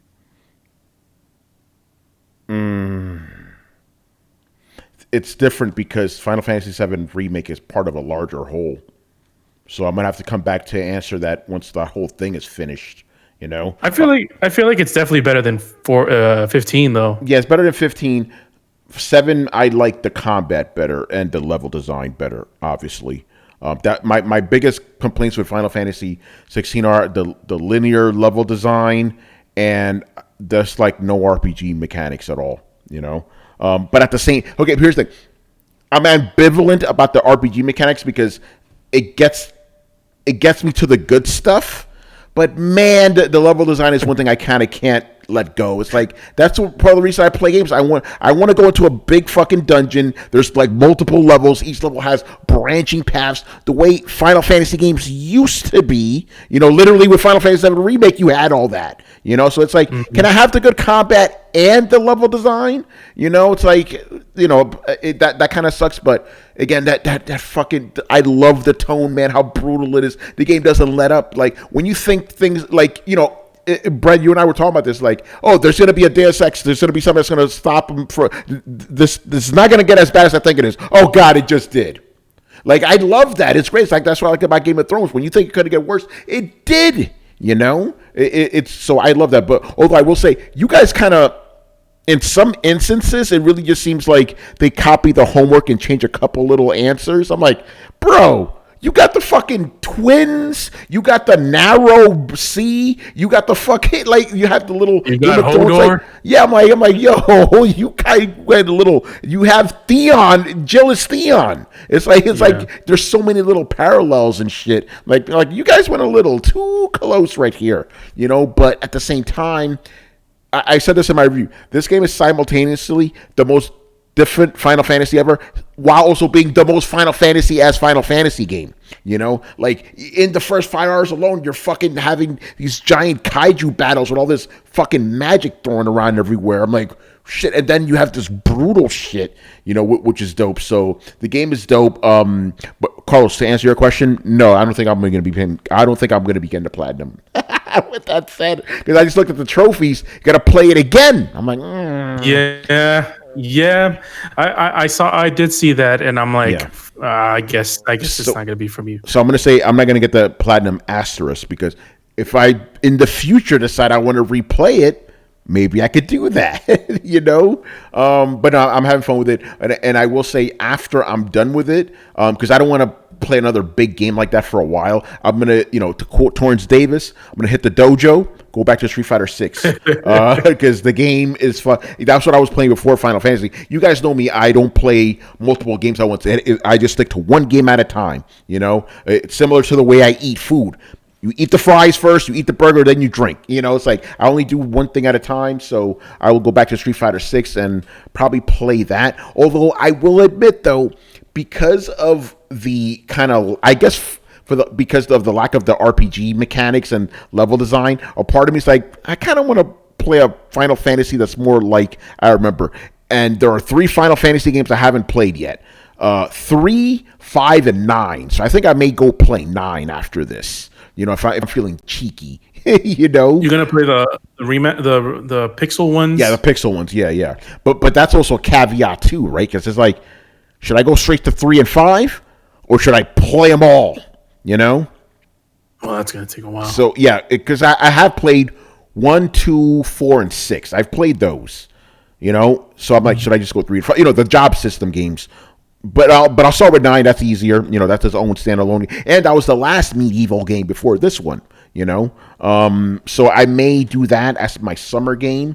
But I'm also looking forward to not playing anything so intensive. There's some personal projects I want to get out of the way this summer before I let a game suck my face.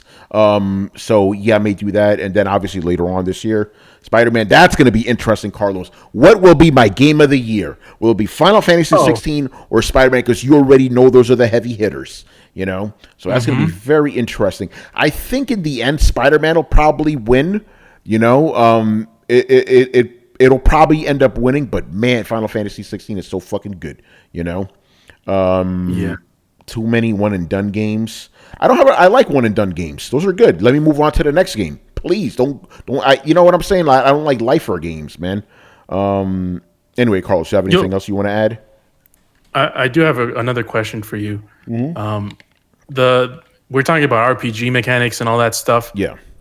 There's a ability system in Final Fantasy 16, and I'm wondering if you do the same thing that I do. I just do the fill up the shit however you like.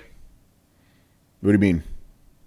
I you mean from the I always call it the sphere grid, even though it's not the sphere grid. Yeah, they're always spheres for some reason. Yeah, I fill up whatever abilities I use most.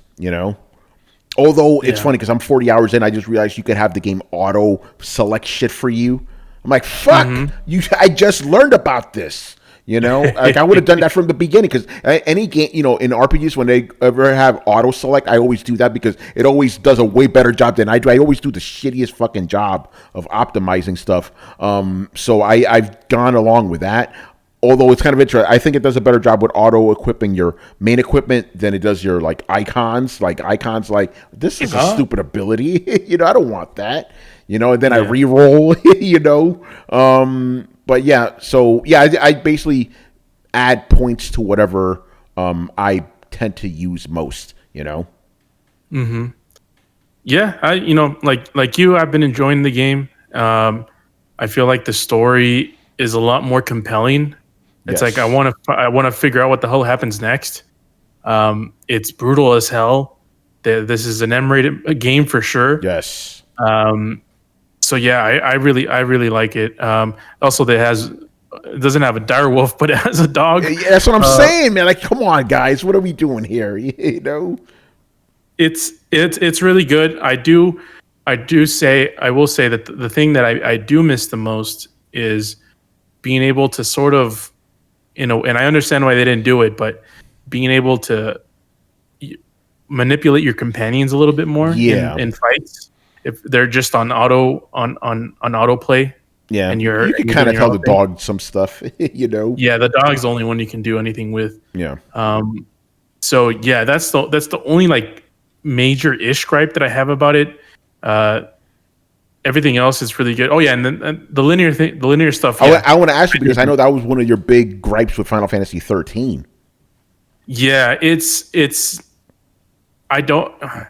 weird because the open worlds these days have been getting better and better, in my opinion.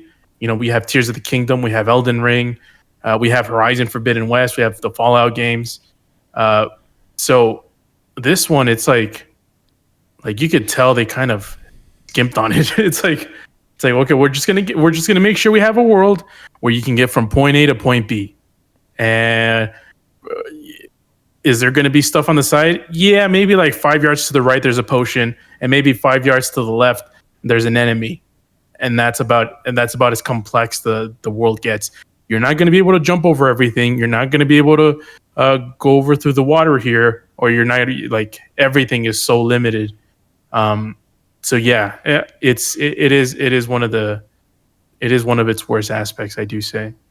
Yeah, probably typical. I hate to say typical kind of Japanese game design, where I call them open world ish, right? Where okay, you get to the place, what you see is this big sprawling land. Then you click on the map, and it's just a fucking road, straight road. Okay, there's no reason for me to explore any of this shit.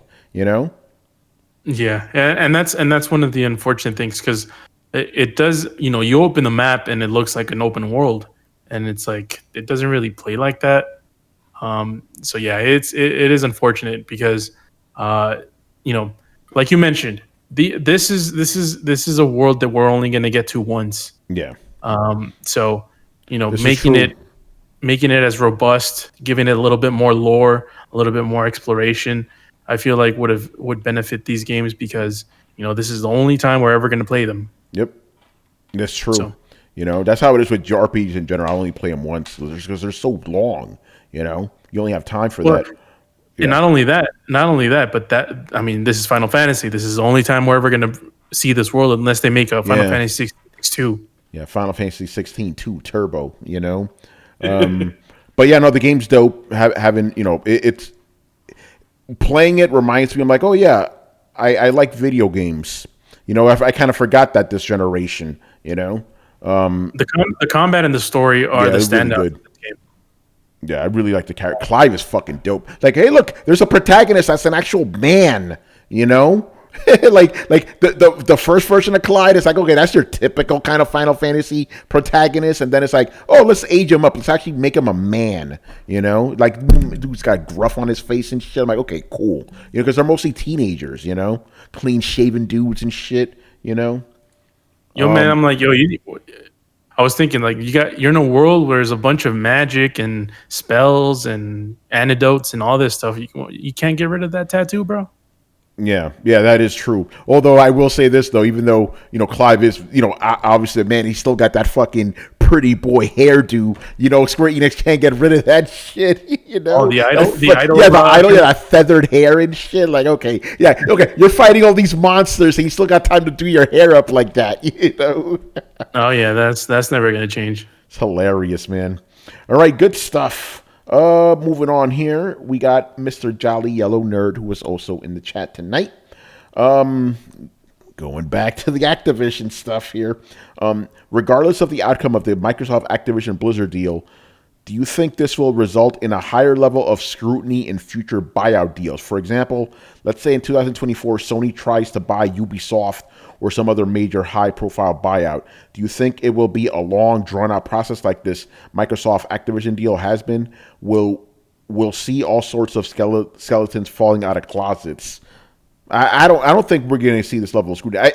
I still maintain that the reason you're seeing this type of level of scrutiny is because Call of Duty is involved, the normiest of normie games. Because then you didn't see this level of scrutiny with Bethesda. They just went through. That was it. We're done. We go home.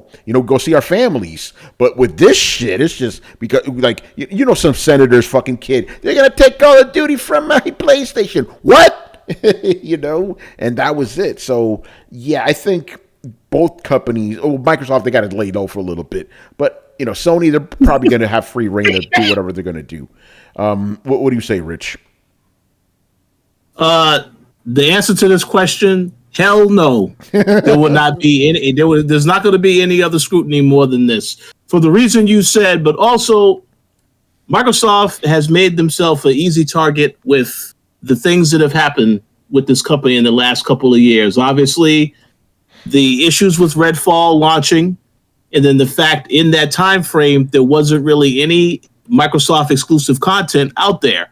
So I think they made themselves an easy target in this as well. It just matches up perfectly with this situation. And then they go to court and everything gets exposed. You see the emails with people talking all crazy and stuff. So I kind of feel like, no, it won't ever get this deep anymore. And like I said, Sony, yeah, they'll make more acquisitions as well. It's not going to be as heavily publicized as this because Call of Duty is a very big deal. Yeah. What about the rest of you guys? Carlos, Brett, what do you say? If the deal goes through, I see no issues. I see no potential issues in the litigation process for this because if Activision goes through, then who's going to say no to Sony Ubisoft one? If the Activision deal doesn't go through, you sure as hell will see Microsoft fight this one. The same way Sony did against Microsoft Activision, Microsoft will do the same if they acquire a pretty big studio. So even though it won't get the same attention because Microsoft is a bigger company, Activision Blizzard is a bigger company, and Call of Duty is involved, you're still going to get a fight from Microsoft on this. Number one, because they'll be salty that Sony was one of the biggest proponents again that led to the downfall of it, and two, they don't want to lose more market share. Yeah, that's a good point. Brett, what do you think, man? I don't know if he's around. All right, he may be there he is. Sorry. There he is. Yeah, what do you think? You think there's going to be this level of scrutiny with the next big deal, next big acquisition? It depends. If Microsoft tries to acquire somebody, yes, there will be a shitload of scrutiny, especially if this goes through. I don't think anybody's going to scrutinize Sony, though. And I don't mean that in like a... Well, I mean, I definitely do partially mean that in like the Sony's full of fanboy kind of thing, but more so along the lines of if Sony goes to make something, you're probably not going to see Japan move to block it, and Japan would be the one to do that for the most part. So I think a lot of people, including fans, will be like, well, that's their thing. If they don't think it should be blocked, we should let them decide that as their own country's regulatory agency. And then just kind of, right, like, I don't think... I kind of agree with Rich. Like, you're not going to hear anything. If Sony tries to acquire anybody, you're not going to hear anything. I agree. I think we all agree on that. All right, moving on here. Mob hits. All right. With the recent news that Microsoft sought to acquire Sega and Sega saying it's not for sale, could an exclusivity deal between the two companies be huge? Is this something that's possible? I mean, Sega and Microsoft, they've been known to be in bed together. Remember, after the Dreamcast died, right? We had Shenmue 2, we had Jet Grind Radio, the sequel, and Panzer Dragoon Orta all come out on Xbox exclusively. So I wouldn't put it again. I don't think Microsoft's going to buy Sega. Even Sega's like, no, we're not for sale. But like a exclusivity deal, yeah, they've done it before. So I don't think it's out of the realm of possibility. You know, I would actually really I would. That's the one company that I would really like to see Microsoft acquire, because Xbox was born out of the ashes of the Dreamcast. Like, that's no secret. And so, like, to a certain extent, it would be like the circle closing. It'd be like Sega going back home. You know what I mean?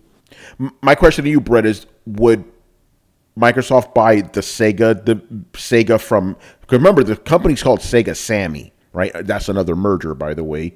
So would they buy all of it or just the Sega portion? They'd probably just buy. They probably buy all of it. I know it's not like the same people or anything like that, but like, again, like the closest thing left to Sega's home console, their home base, it's like somebody got run out of their own castle. Like, there's somebody else living there now, and you can go and pledge fealty to them. And it's kind of the same thing. It's everybody living in that same castle again. It's granted, the roles are kind of reversed and you're not in charge anymore, but you know, it feels like Sega coming home a little bit, because like I said, they've always not just been buddy but like Xbox was literally born out of the void that Dreamcast left, with a lot of the same Dreamcast deals. Yep. Or a lot of the same gaming deals, and a strikingly similar console. Like, it's just to call it the spiritual successor is still even somehow not doing that amount of justice. It's not incorrect to call the first Xbox effectively the Dreamcast 2. You know? Yeah. It's not. So, yeah, I agree with that. But, again, Sega said it's not for sale, so I don't think that's going to happen. That's the other thing, though. Like, I don't know why, because Sega's, you're not doing anything except launching Sonic over and over and over again. No. Whoa. The Yakuza series has done very, very well for them. Persona's doing very... Remember, they got Atlas games. Okay. Yeah. Sega is actually doing very, very well for itself these days. That's why I said they don't need to make a system. They're doing good being a third-party publisher. You know, and then over on the PC side, the Total War games are fucking doing great, you know? So Sega, they're pretty good. They're not in any financial straits or anything. No, I just mean like they've never risen to the glory that they were. And No, definitely not. But where they are right now, they're pretty good. I'm never going to stop wanting them to, right? Yeah. Like the way that you guys are, some of you guys are like, I was raised on PlayStation. That's my jam. That's my home base. Like, that was Sega for me, man. Yeah. Loyal for life. Yeah, no, I hear that. I was a Sega guy too, man. But just letting you know, Sega is, happily doing very well for itself, which is good to hear. You know, they're still relevant, which I'm very happy to say. You know. Yeah, I want Sega to come back and make another console. I don't know how the fuck that would happen, and it would probably turn out badly. I still want it though. Yeah, fair enough. All right. Next question here from Mr. Mob Hits.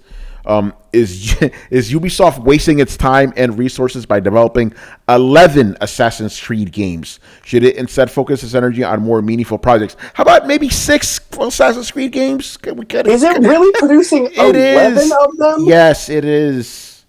Oh my god! Like how far past jumping the shark?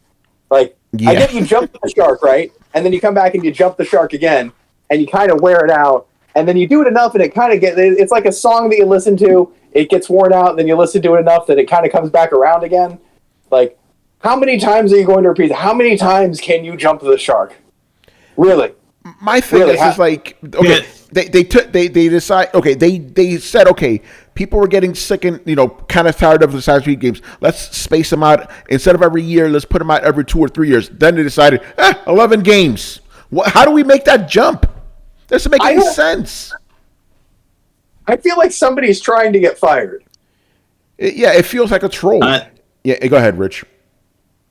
I have a bit of an answer to that question, but let me start off by asking another question. Why the hell are they remastering or remaking Black Flag? I don't know. Because I'm sure you all saw that yes. rumor. Why? You where the fuck is Skull and Bones? Let's just be real. You're gonna remaster the game that inspired Skull and Bones, and Skull and Bones hasn't even been released. It's never going to be. It won't be. It's fucking hilarious to me. Did they just decide, okay, we're never going to have Skull and Bones. Let's just put out the thing that inspired the game and be done with it. That makes no fucking sense. It's stupid. I'm guessing that's one of the 11 games that's dropping, Yeah. So, dumb idea. I think so. Yeah, so that's one question. Rich, what's the other one? Okay, so here's the thing. I think Ubisoft right now is a little scared because we know that the Mario game did not do well for them last year. And I know at the beginning of this year, they was talking about the investors they were very concerned. This is why at their showcase, they announced all those games coming out. The Avatar game is coming out in December. You have this other Assassin's Creed game coming out in October. You have The Crew also coming out in September. So they are obviously trying to make sure that they can make the investors happy. I kind of feel like if they see that they try something new and it does not work, they're going to feel like, well, we need to go back to what we know we always do, which is Assassin's Creed. But what I want to say is, the fans have been asking for a new Splinter Cell for a long time. I would like to know what is the reason as to why they're not doing any of that. No, where's Splinter Cell? Where's Rayman? I know we're finally getting some Prince of Persia, like an actual proper Prince of Persia. Yes, but it's like, even though like, can we get like a 3D one? But yeah, you have all these games, Ubisoft. What the fuck? No, let's make 11 Assassin's Creed games instead. Come on now, bullshit. But yeah, go ahead. But I did hear that Carlos is going to buy all 11 of those Assassin's Creed games, so he can let us all know how each game is when he plays them. I haven't. If I may interject, I didn't buy the last 2 Assassin's Creed games. I'm not anticipating buying any 11 on the next couple of years. Yeah, I'm with you guys. I don't like the direction that they're going. They're putting all of their eggs on the Assassin's Creed basket, while we know Assassin's Creed should be a game that they focus on one game for a couple of years. Make sure it's a fresh experience and not the churning up of the Assassin's Creed factory, because this game does not work as a service, which they haven't really tried to make it as a service as much. Like they're trying to remember Assassin's Creed Nexus or whatever the fuck it's called. Yeah. We know this game doesn't work as a service. This isn't Fortnite. This isn't Destiny. This isn't Overwatch or anything like that. And the games that we're Assassin's Creed fans for the most part. The games that we I bought every game. The only one I didn't buy was Unity, and Unity and the one that came out with Unity. Remember, like the other pirate game. Yeah. Those are the only two. But other than that, I've been with the franchise since day one.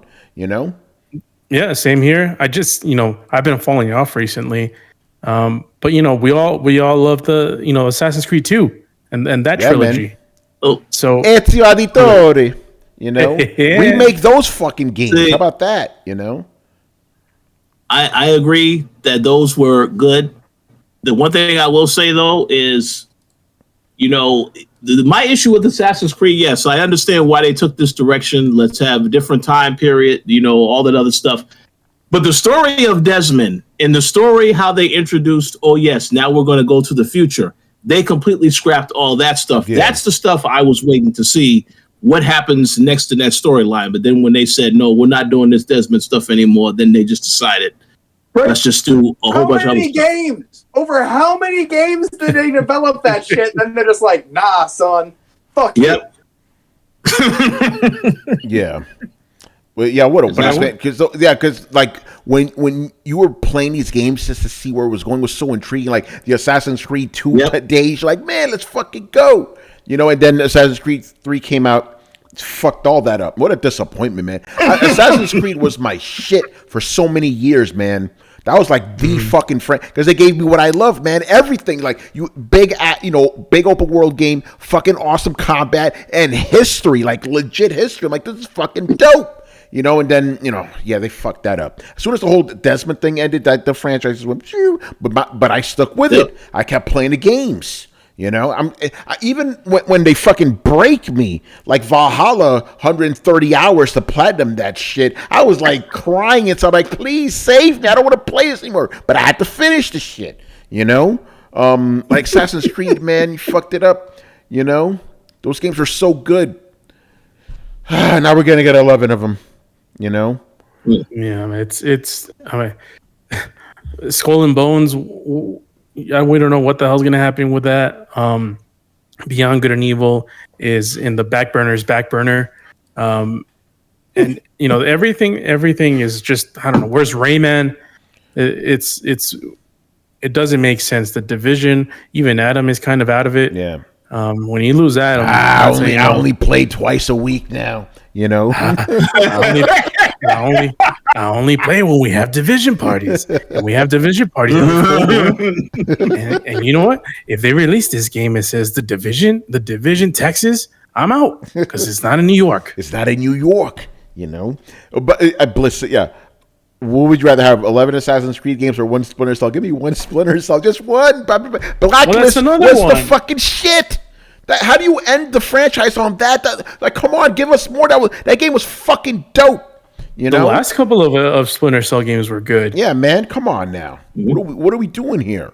And let's just be real. There's no fucking Metal Gear games anymore. That could fill the void. Come on, man. What's the name of the Splinter Cell game that had the writing on the walls? Or did all of them? No, it was the last two. Blacklisted, but the one before that was the one I started. I forgot that was the game where people were like, yo, this is like 24, Yes, where you can like...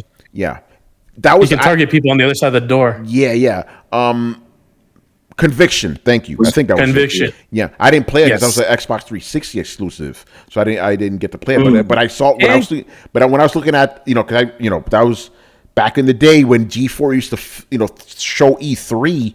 They would show all these long short. Like that looks fucking legit. Yeah, it was pretty good, man. I miss Splinter Cell. Bring that shit back, please. Ubisoft, you fucking up, But bring back good Assassin's Creed and bring back Splinter Cell, Fuck 11 games. There's going to be one that used to be like the Ezio trilogy, and I'll be happy as fuck. There was a point in time where like these games were dropping every year. I'm like, yeah, let's keep going, because they were fucking good, And I know you might not care about it as much, Tony, but bring back Rayman. Carlos, don't get me started on motherfucking Rayman. I love Rayman. Those games were fantastic. Rayman Legends? Yeah, excuse me? Games Legends, Origins, those games were fucking dope. Fuck Mario, give me that shit. Like, come on now, man. That's the real game. Yeah, like, come on, fuck that bullshit, man. I want some motherfucking Rayman, But Ubisoft... Give me both versions of Rayman. I want the 2D ones and I want the 3D ones. Because remember Rayman 2 and 3 on fucking... I know I played Rayman 2 on Dreamcast. That was dope on PlayStation. Man, those were fucking good. But Ubisoft, you fucking up. I remember playing the first Rayman on Sega Saturn. You know, the original one with the sprites and shit. That was fucking good, you know? And then, of course, motherfucking Prince of Persia, you know? We had that whole trilogy, the Sands of Time, Warrior Within, and the third one. That was fucking legit. I even liked the one in 2008. The one I was like, it was just called Prince of Persia. That was dope, too. Yeah. You know, it's like, Ubisoft, you have all these fucking dope franchises. What are we doing, man? You know? Hopefully, you know, we are going to get a Prince of Persia going back to its roots. So hopefully that's the start of something good. But man, Guillermo, what the hell are you doing? Yeah, Guillermo, you know. Let's get these games, man. Fucking bullshit. No one cares about 10 Assassin's Creed games. 11. Hello, Bisky. How you doing? But I think I'm hungry. I saw that. I'm like, yo, is that brisket? Like, what's this guy's name? Oh, you're talking about Blitz? No, Bisky. This guy in the new first time chat, Bisky. You know. Oh. But when I just saw it real quick, I'm like, brisket. You know. Oh, brisket. Oh. Bisky, what's up, man? I ate brisket last week. Yeah. Oh, so good, man. When it is the lips. Yeah. All right, good stuff here. Moving on. Jay Shep, who I'm surprised isn't here tonight. Well, this fucking question. And Rich, I'm really glad you're here for this one, man. I'm really glad you're here for this one. I'm pretty sure you saw this bullshit on Twitter, too. All right. An ex-World of Warcraft developer claims that, quote, a lot of Xbox fans are paid firms or bots, end quote. What do you guys make of this without saying everyone is doing it? I will say no one is doing this shit. Oh, my God. Okay, first of all, this World of Warcraft guy, he's been known to say a lot of dumb, crazy shit on Twitter, right? And this guy, like, literally no citation, whatever. It's just, trust me, bro. You know? That Xbox fans are all paid firms. You think Tim Dog is paid off? You think fucking Jess Corden is paid off? And if Jess Corden is paid off, that'd be interesting because that guy works for the same company I do, and he'd be fired for that shit, you know? And also, let's just be honest here. If Microsoft was paying fans for good publicity, they're doing a fucking terrible job because Xbox is a joke on fucking Twitter. Brett, as you well know, you know? Like, it is cool to make fun of Xbox, so... Come on with this fucking bullshit, man. And this ate up all the bandwidth on Twitter today. This fucking nonsense. You know? Brett, yeah, it's so stupid. So fucking dumb. What are your thoughts on this, Brett? And then, Rich, I want your thoughts on this as a gaming journalist yourself.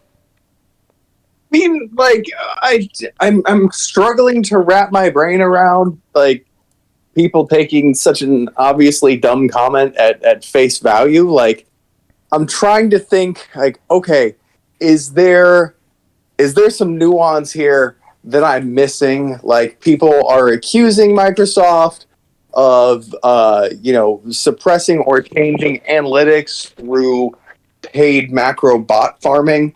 Like, fucking everybody, like, that's how the things end up on the top of a Google listing, right? Like, it's an entire market. It's an entire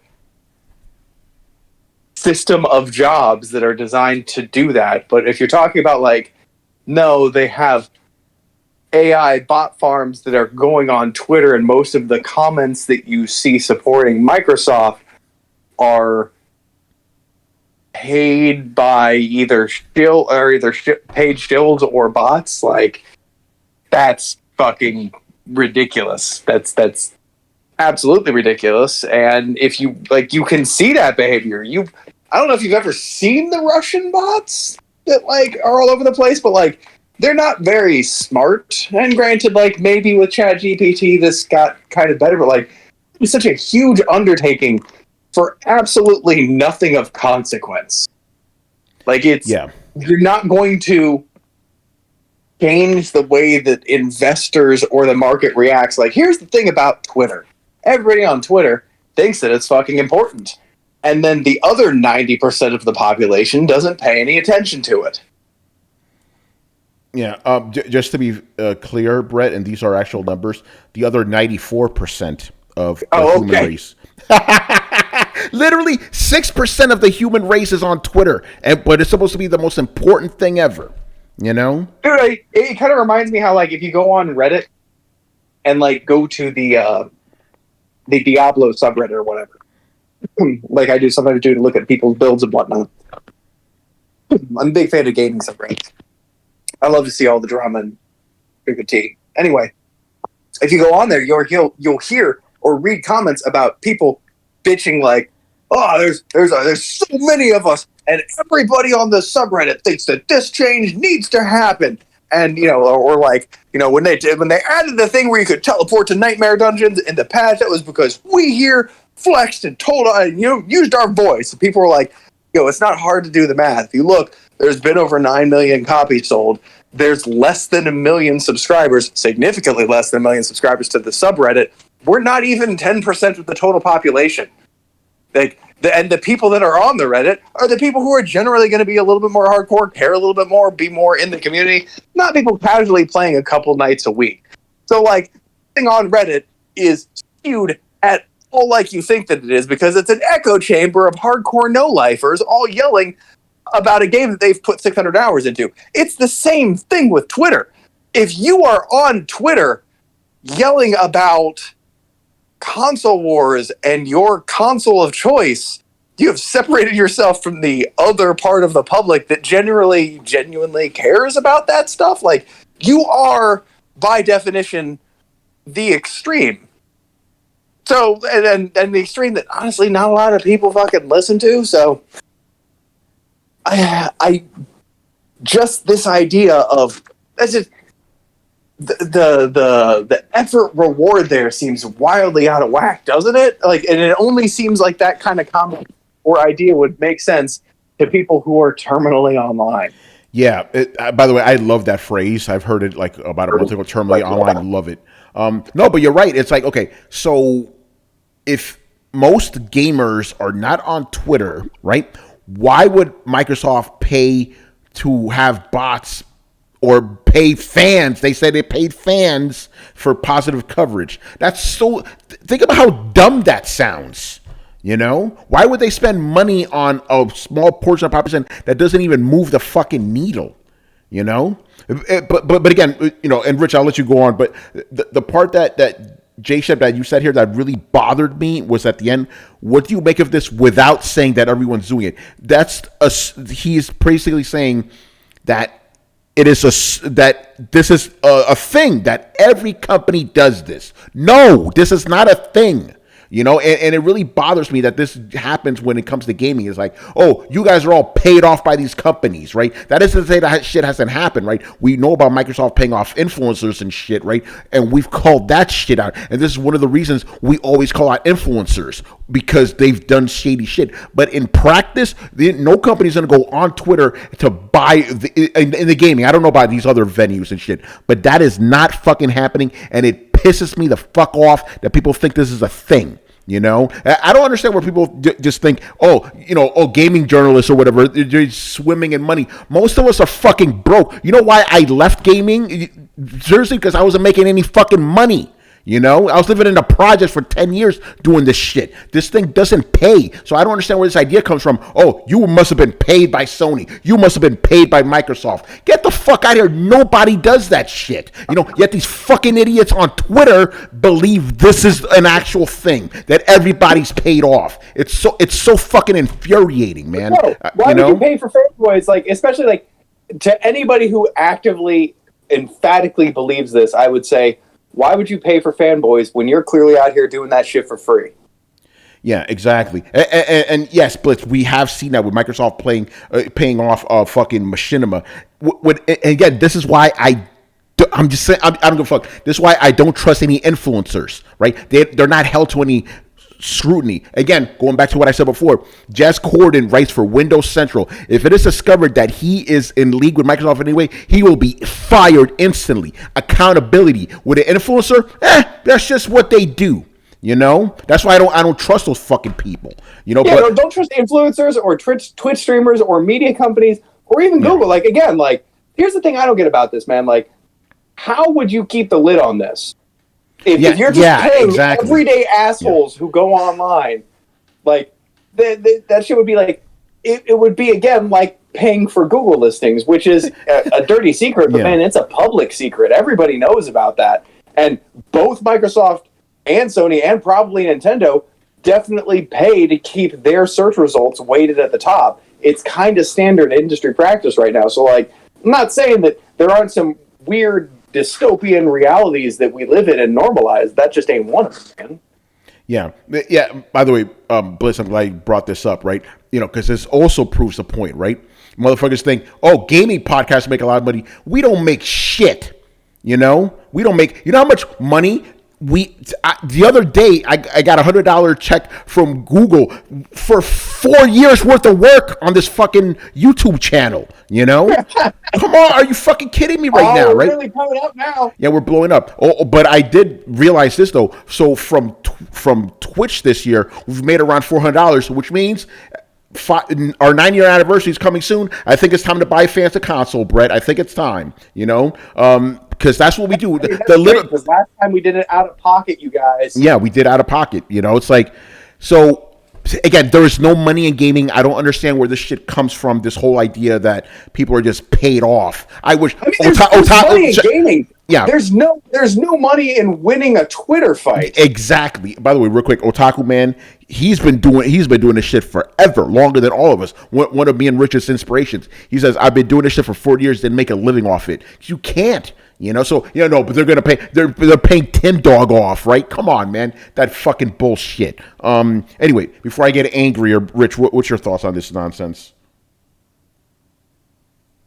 Let me start by saying I love the fiery passion of all these responses because I agree on everything that has been said. I think people definitely have a confusion on thinking that we're making a ton of money from this. I can give a perfect example of this mindset because I may have mentioned this on a previous podcast. You know, one of our very good friends, Eddie V, yes, who was a part of the coalition, old school, part of the coalition team. This guy reviewed DMC Devil May Cry when it came out on the website, gave it a 9 out of 10. And of course, it was right on the embargo. I checked the comments. They're like, wait a second. These guys must have been paid off because they got a good score.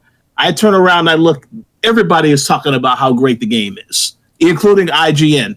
So obviously, like you said, Tony, we're not making money off of this. I like I said, I just went on a trip to Summer Games Fest. I paid for that entire trip, paid for my hotel, paid for my airfare. Like you really have to emphasize there isn't really money in gaming like that. Unless, of course, you are an influencer, there might be some opportunities, but it depends on the influencer, how popular they are and what the benefit is that they can give to an actual publisher. But to answer the question, no, these people are not paid. They just are diehard fanboys. And as far as this guy talking on Twitter, this is why I do not go on Twitter much and engage in anything that I see on Twitter, because a lot of people on there, they're just saying stuff to get attention. This guy is trying to capitalize off of all this news with Microsoft and Activision that has happened over the last couple of weeks. And we already know, one thing we do know about, it is very popular nowadays to just always hate on something. Obviously, people have a lot of bad things to say about Microsoft right now. So this guy said, well, let me throw more fuel to the fire by saying all this other stuff. Yeah. So that's why I said I don't listen to these sources, because he is his own source, as he would say. Yeah, he is his own source. Yeah, exactly. Yeah, like what's your source? Trust me, bro. That's his source. You know, and again, this guy has a history of saying wild, outlandish shit. But the problem is, again, this is how stupid people are. Oh, he worked for WoW. He must be telling the truth. What? Really? Yeah. It's so fucking stupid, man. Oh, no, it doesn't make any sense. So I will say, I think we all can agree that we love gaming. We love talking about games.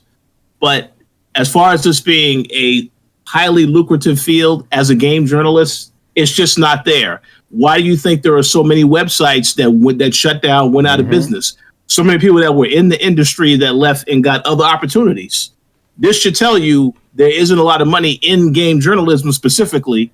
You know, I know there isn't a lot of money, but hey, if people want to look at the stuff on Twitter and they think there is, well, I don't know what to tell them, but they need to do their research before they if they believe this guy. Do their research before they come to a conclusion. Yeah. But Rich, I have a question for you. Oh yeah. How much were you paid by Microsoft to say that? Oh, that's a great question. I was paid $0,000, approximately $0,000. Why would Microsoft? There's no benefit. I don't have any benefit to Microsoft. I'm just a regular person, just like everybody else. Obviously, I had a lot of bad things to say about Redfall. You think Microsoft would like what I said about Redfall? Absolutely not, and I don't care about that. No, I didn't get any money from any of this stuff. But go ahead. To be fair, I paid you to be on this podcast. You haven't said a good thing about me this whole night, man. Oh, really? Oh, whoa, really? Oh, man. That's interesting. Yeah. Oh. And Rich, you're right. You know, I've been to 6 E3s, right? There was only one of them that the company I was representing paid for, and they didn't pay for the whole thing, just the hotel. That was it. I had to pay for the flight. But other than that, it's always been me paying for shit. You know, every console I own, no company bought me those things. I had to buy them all myself. You know, so again, there's no money. Exactly. Again, like I said, I left being a game journalist because there was no money. I'm like, let me be a tech journalist instead. I'm 43, man. I was 41 at the time. I'm tired of the fucking grind. You know, this shit is a young man's game. You know, it's fucking stupid. Well, it definitely is a grind.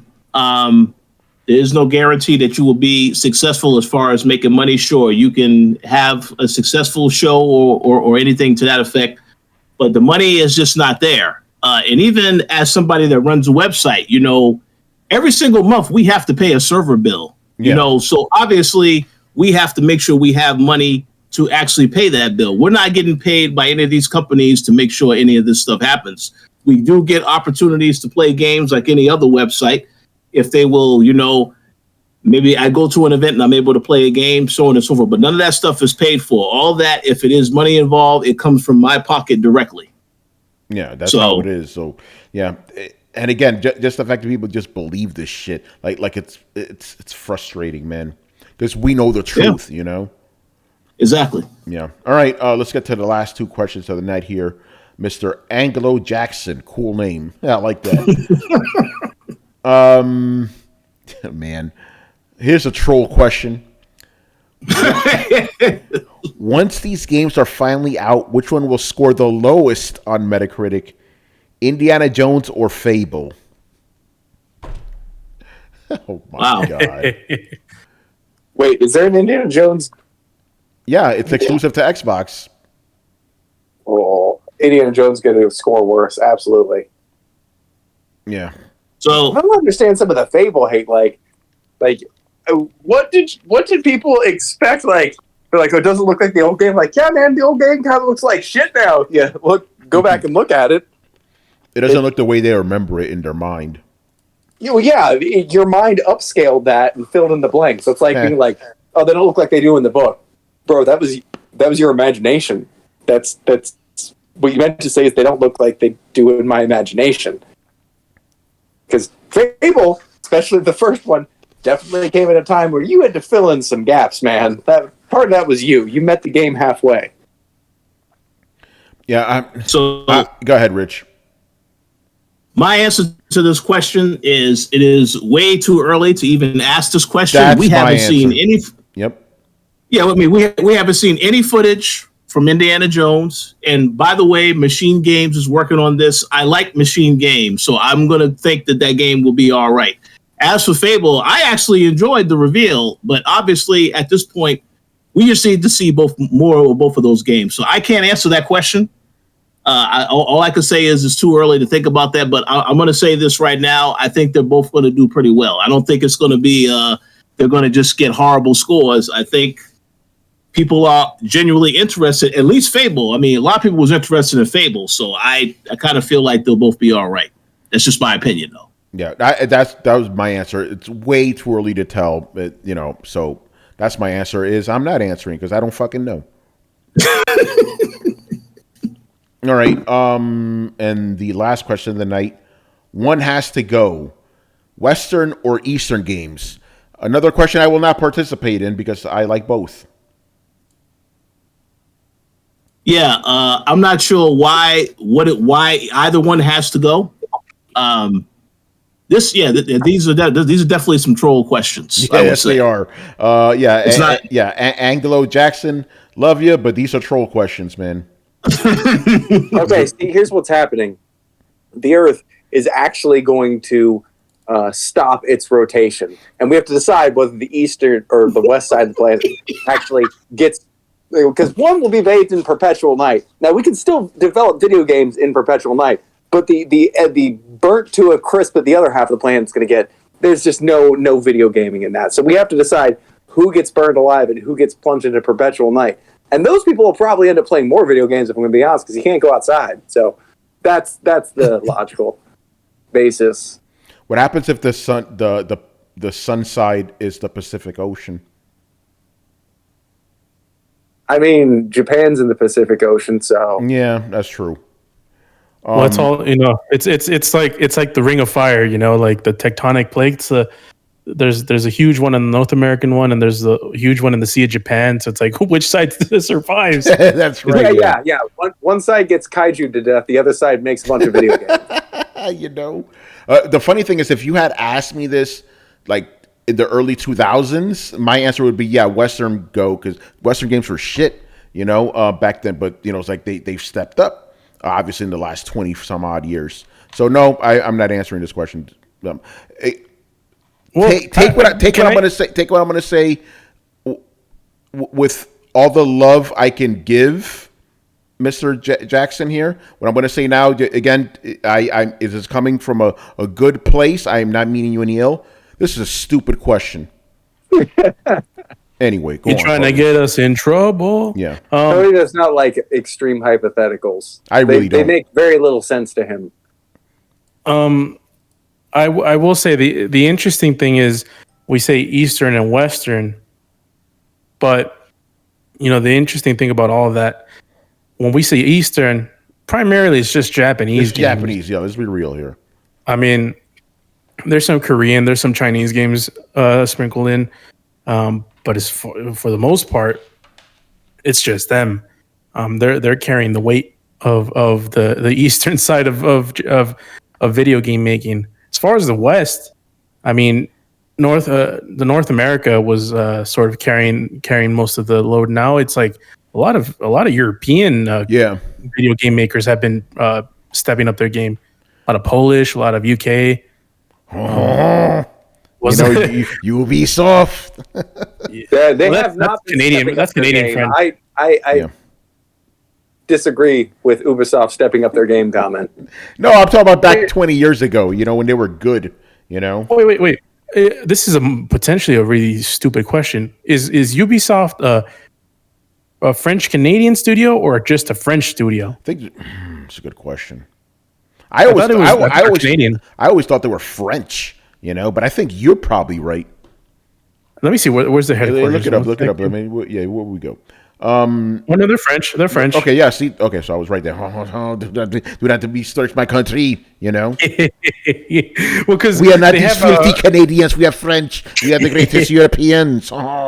Because when I think of Ubisoft, I always think of Ubisoft Montreal because there's one of their big studios. Yeah. But it's just a studio that's in Canada, not headquarters. Yep, they're a French company. So yeah, they're Europe definitely carrying a lot of weight. Yeah. More than they used to. But yeah, I agree with Tony. There's really no. I mean, and to be fair, both have been doing a great job. So I can't really. It's even hard to decide, even if we do go through that hypothetical. Yeah, no, that's silliness. All right, we're done here, man. Another good show.